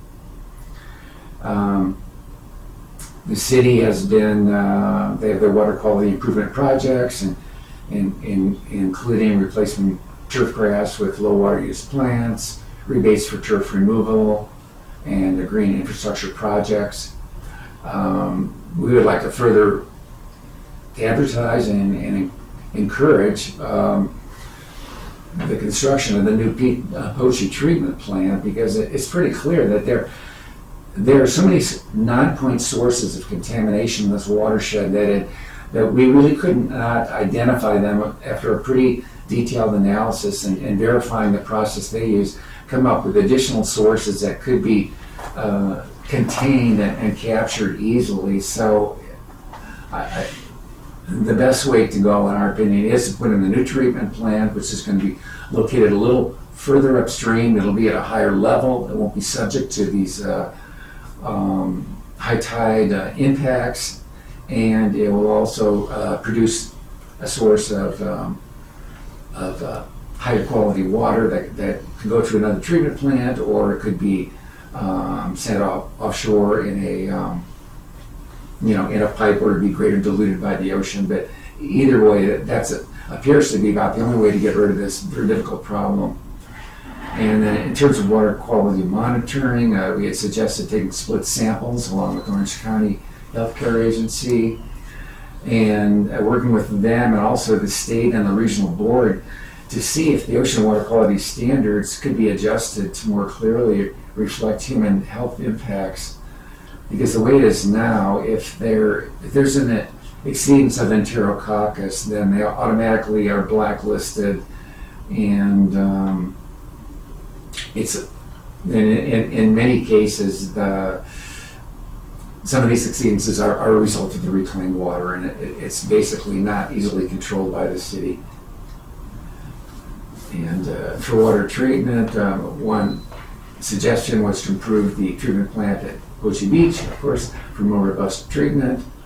And as I mentioned before, they could potentially discharge the treated water at Poche through an ocean outfall, where it'd be greatly diluted, or they could also potentially install an infiltration gallery at the beach at Poche and use this as a means to infiltrate the treated water, and where it would then slowly migrate into the ocean, where we get a lot more dilution, and it would also get further filtration and treatment in the beach sand. And that's it. Any questions? Thank you. Yeah. Any questions? Thank you. Thank you very much, John. Mm-hmm. Alrighty. Thanks, Items from staff? Well, before we get to staff, I would ask if there was a committee deliberation or action on that last item. I think this was placed on the agenda at the discretion of the chair as new business. If the committee is to take an action on that, and we want to take that as a committee as a whole, it seemed like you had an idea. Yeah, no, we did actually. We were asked by Dave Ravensdorf and Councilmember Duncan to bring this and do this presentation, and it was a little rushed, we see, but but the facts and information is there, and we've got some tuning to do.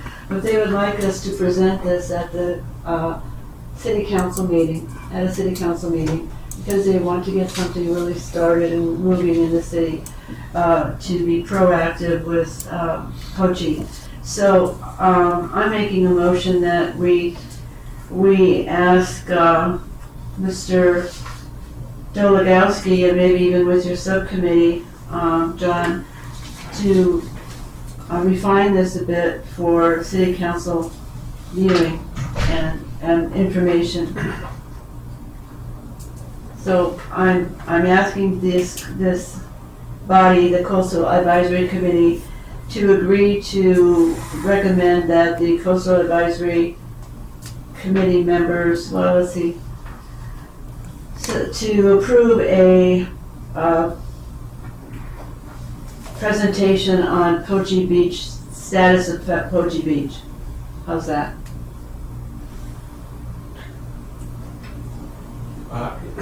Is this not already given by city staff?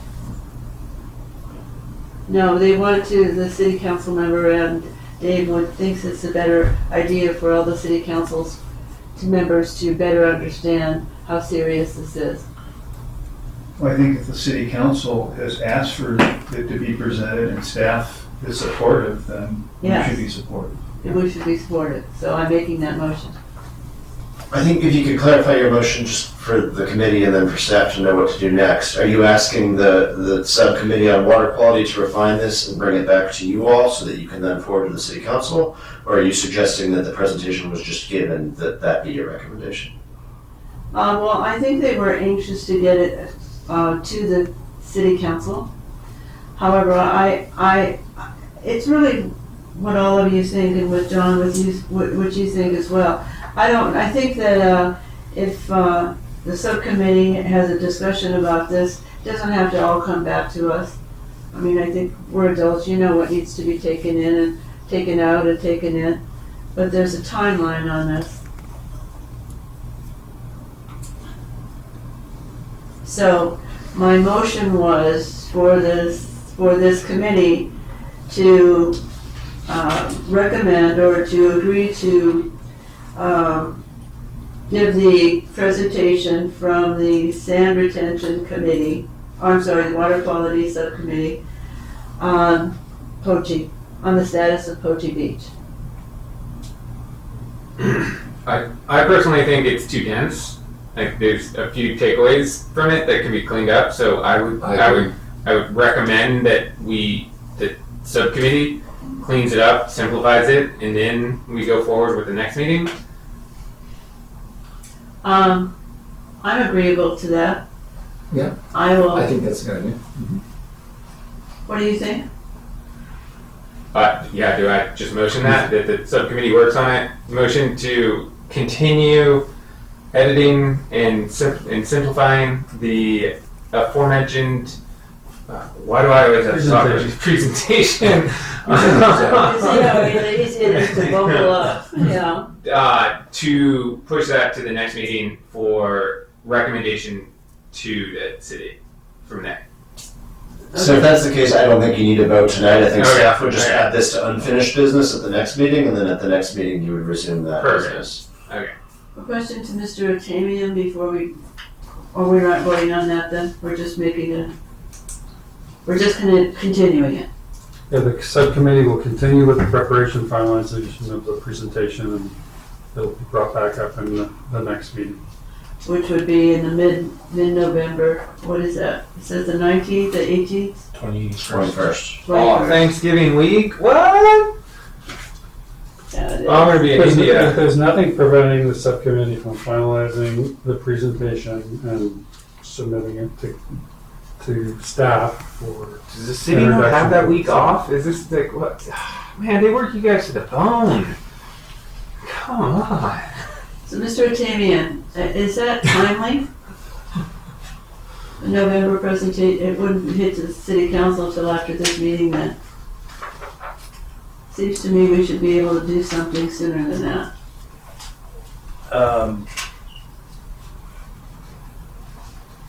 Well, technically, it wouldn't be until 2025 because it would be after the November meeting that it would get approved, and well, maybe the December city council would. There's one meeting in September.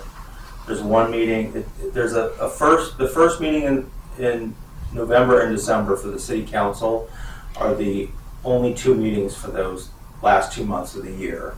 Okay. No. Well, So Mr. there's two Duncan in might October. want it sooner, because So- he won't be on the committee, the city council any longer. He was the one who's really pushing this. That's a fair point. So I don't know if this committee would have interest in directing a general revision to the presentation, and then approving it for council with that direction, and then Zach and Miley can work with the clerk's office to get it scheduled. I would recommend that the subcommittee revise and condense the presentation for staff review. Staff might be able to provide some additional comment on how to condense or present it for city council, bring it back to subcommittee, and then with the intention of the subcommittee will then present it back to staff to get on the agenda for city council meeting for either the November or the December presentation or meeting. Is that possible? If that's the direction you're going, I would suggest you do make a motion now that says you generally support the recommendations in those last two slides, and that you're asking the subcommittee to work with staff to condense the presentation and the slides and the information in a more concise way, but you generally support the recommendation as a committee. Can we pull those last two slides up? I just want to give it a quick scan. If you want to accelerate, I think that's what we want to do. Yeah. Otherwise, we need to defer to Everything's on a shortened timeline. I'm No, sorry. I'd rather accelerate too. So, what are we ending up with? I think Matt wanted to look at the final recommendations. Oh, yeah, the last two slides. Okay. Bring it back up. That potential actions. Here we go.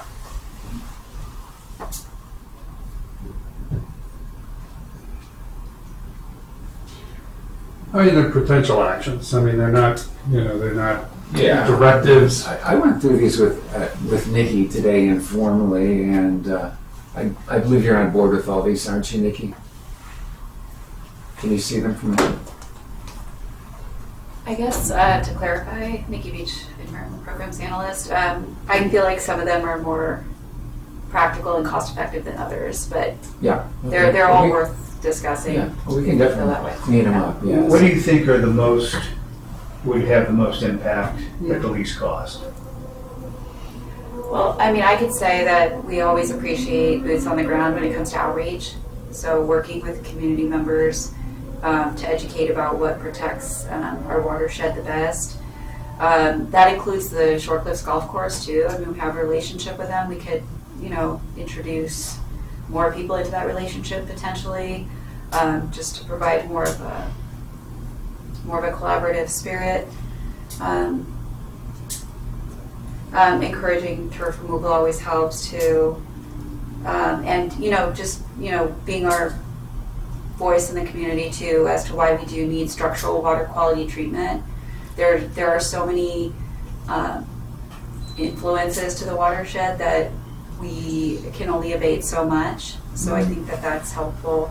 I question the utility of double checking healthcare agencies' work with the sampling. We all know that fecal indicator bacteria, at least in the scientific community, is not a direct correlation to pathogenic health risk, but it's the best measure we have without doing a lot of more difficult, expensive cultures for things like Giardia, Cryptosporidium, things that could really make you sick.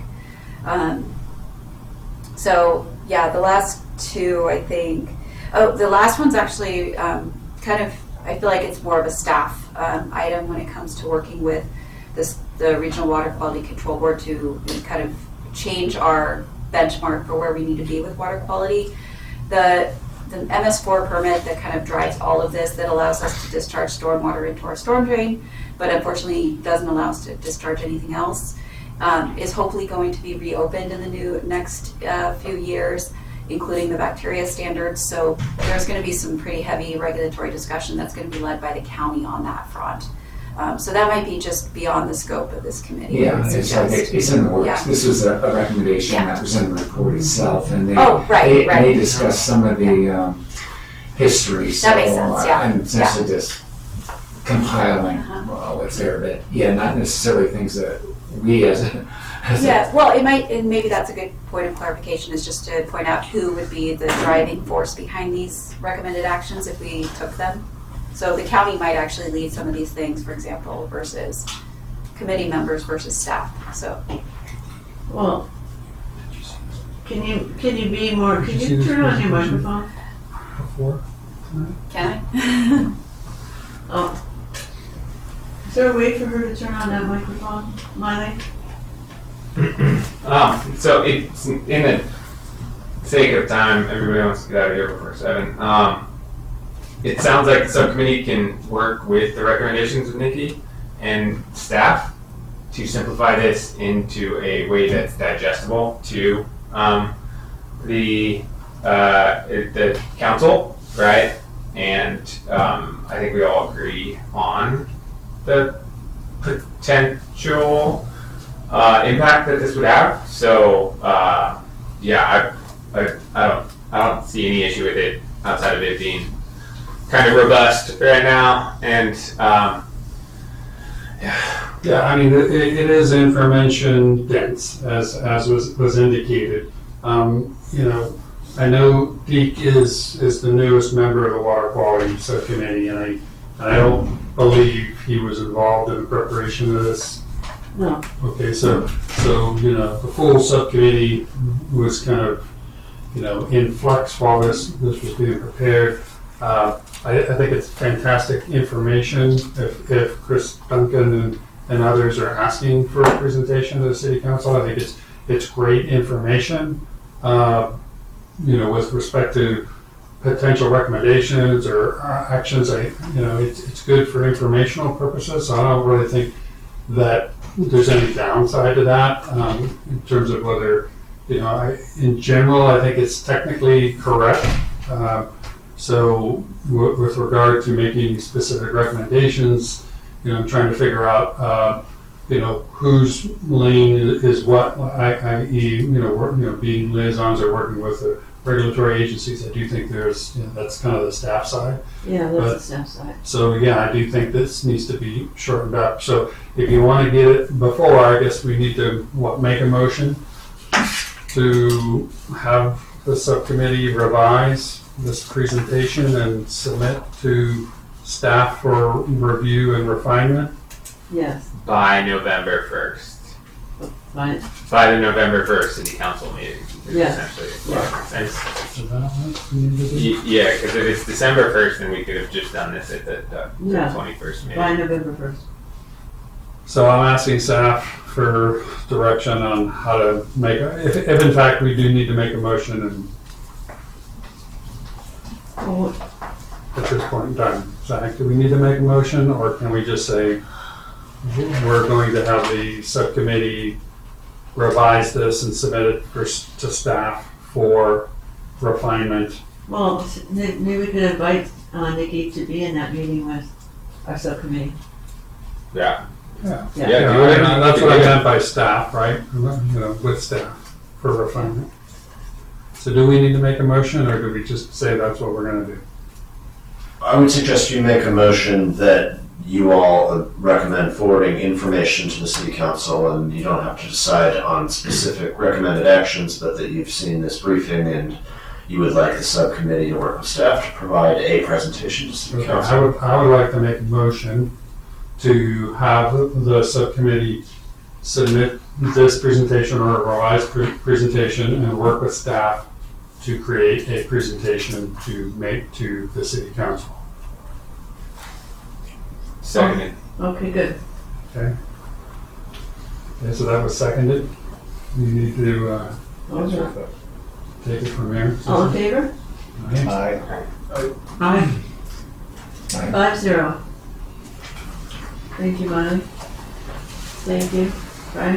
And thank you, John. Thank you, Nikki. And thank you, Nikki. And thank you, Adam. And you too.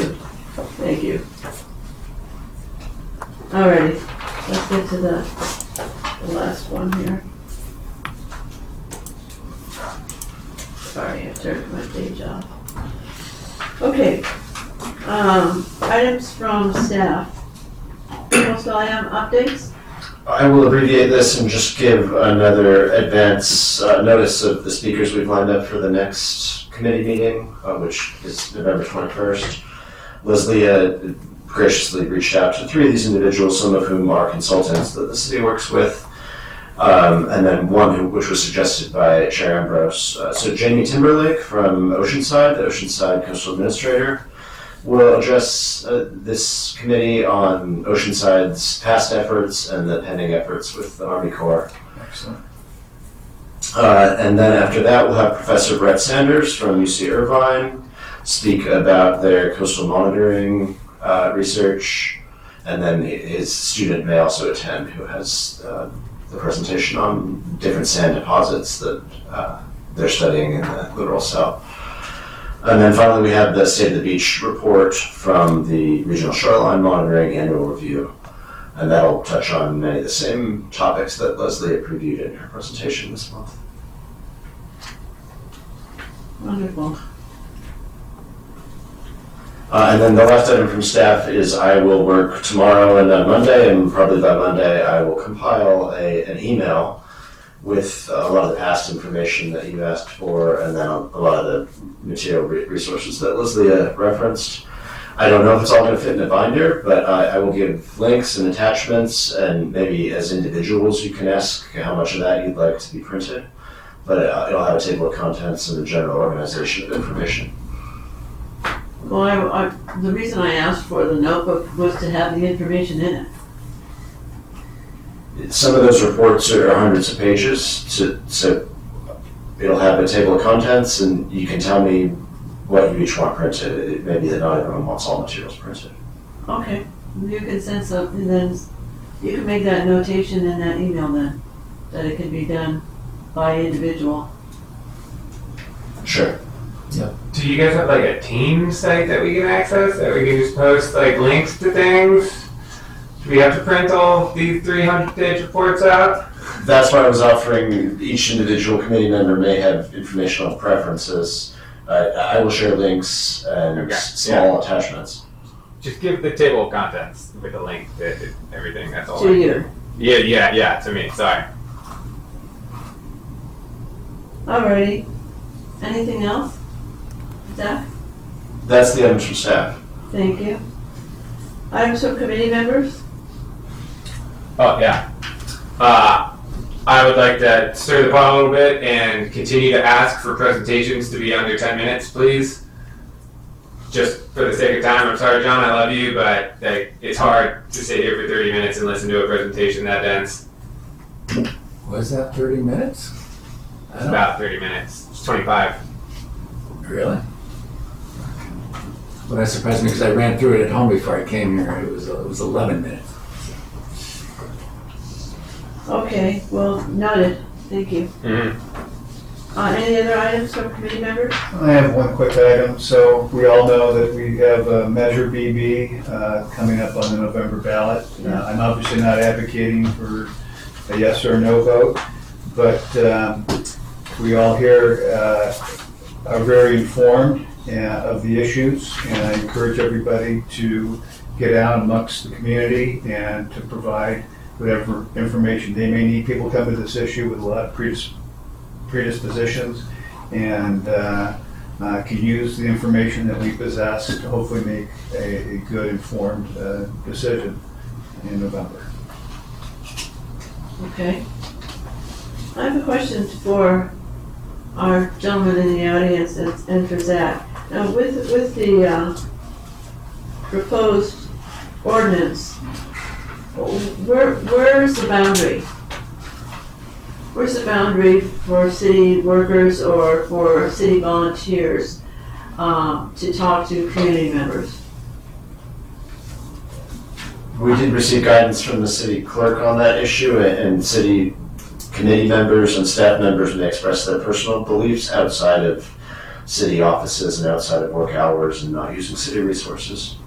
Okay. You can do anything on your own time or in your own dime. Yes, and you can print out the what was actually submitted to be on the ballot. That's available on the website. But I was thinking more of, for example, when we did the Clean Ocean Fee, people sat at the tables and gave information about what was going on with the Clean Ocean Fee. and why, and the reasons that you should support it, and what happens if you don't support it. Very clear, contrasting, but also useful information. And these were people who were volunteers and some employees, but so would something like that still be allowed in right now for BBB? Like on Sundays, farmers market? If it was your initiative as a citizen, then you could Yeah. have a table and you could distribute materials as a citizen. They can't do it as a representative of a coastal commission. Could they, since it's available on the website, could we give a link to what was actually given for the ballot? I think it's 17 pages. That's a product. As an individual, I think you could provide a link to a public resource. Okay. Okay, in any way then. Okay, I'll pass that along. Good to know. Thank you very much. Any other committee items? No? Okay. Well, who would like to adjourn? I move we adjourn this meeting. So you have to read it, you have to read it. Oh, I have? Well, if you volunteer to do it. Okay, I make a motion to adjourn this meeting. Our next meeting will be on Thursday, November the 21st at 4 p.m. at this location. Do I have a second for adjournment? Second. This location of 910 Cali Negocios, San Clemente, California, 92673. What she just said. Thank you very much. Ladies and gentlemen, thank you very much for all your We're help. adjourned. Yes. 7 o'clock on the dot. We made it. Gavel.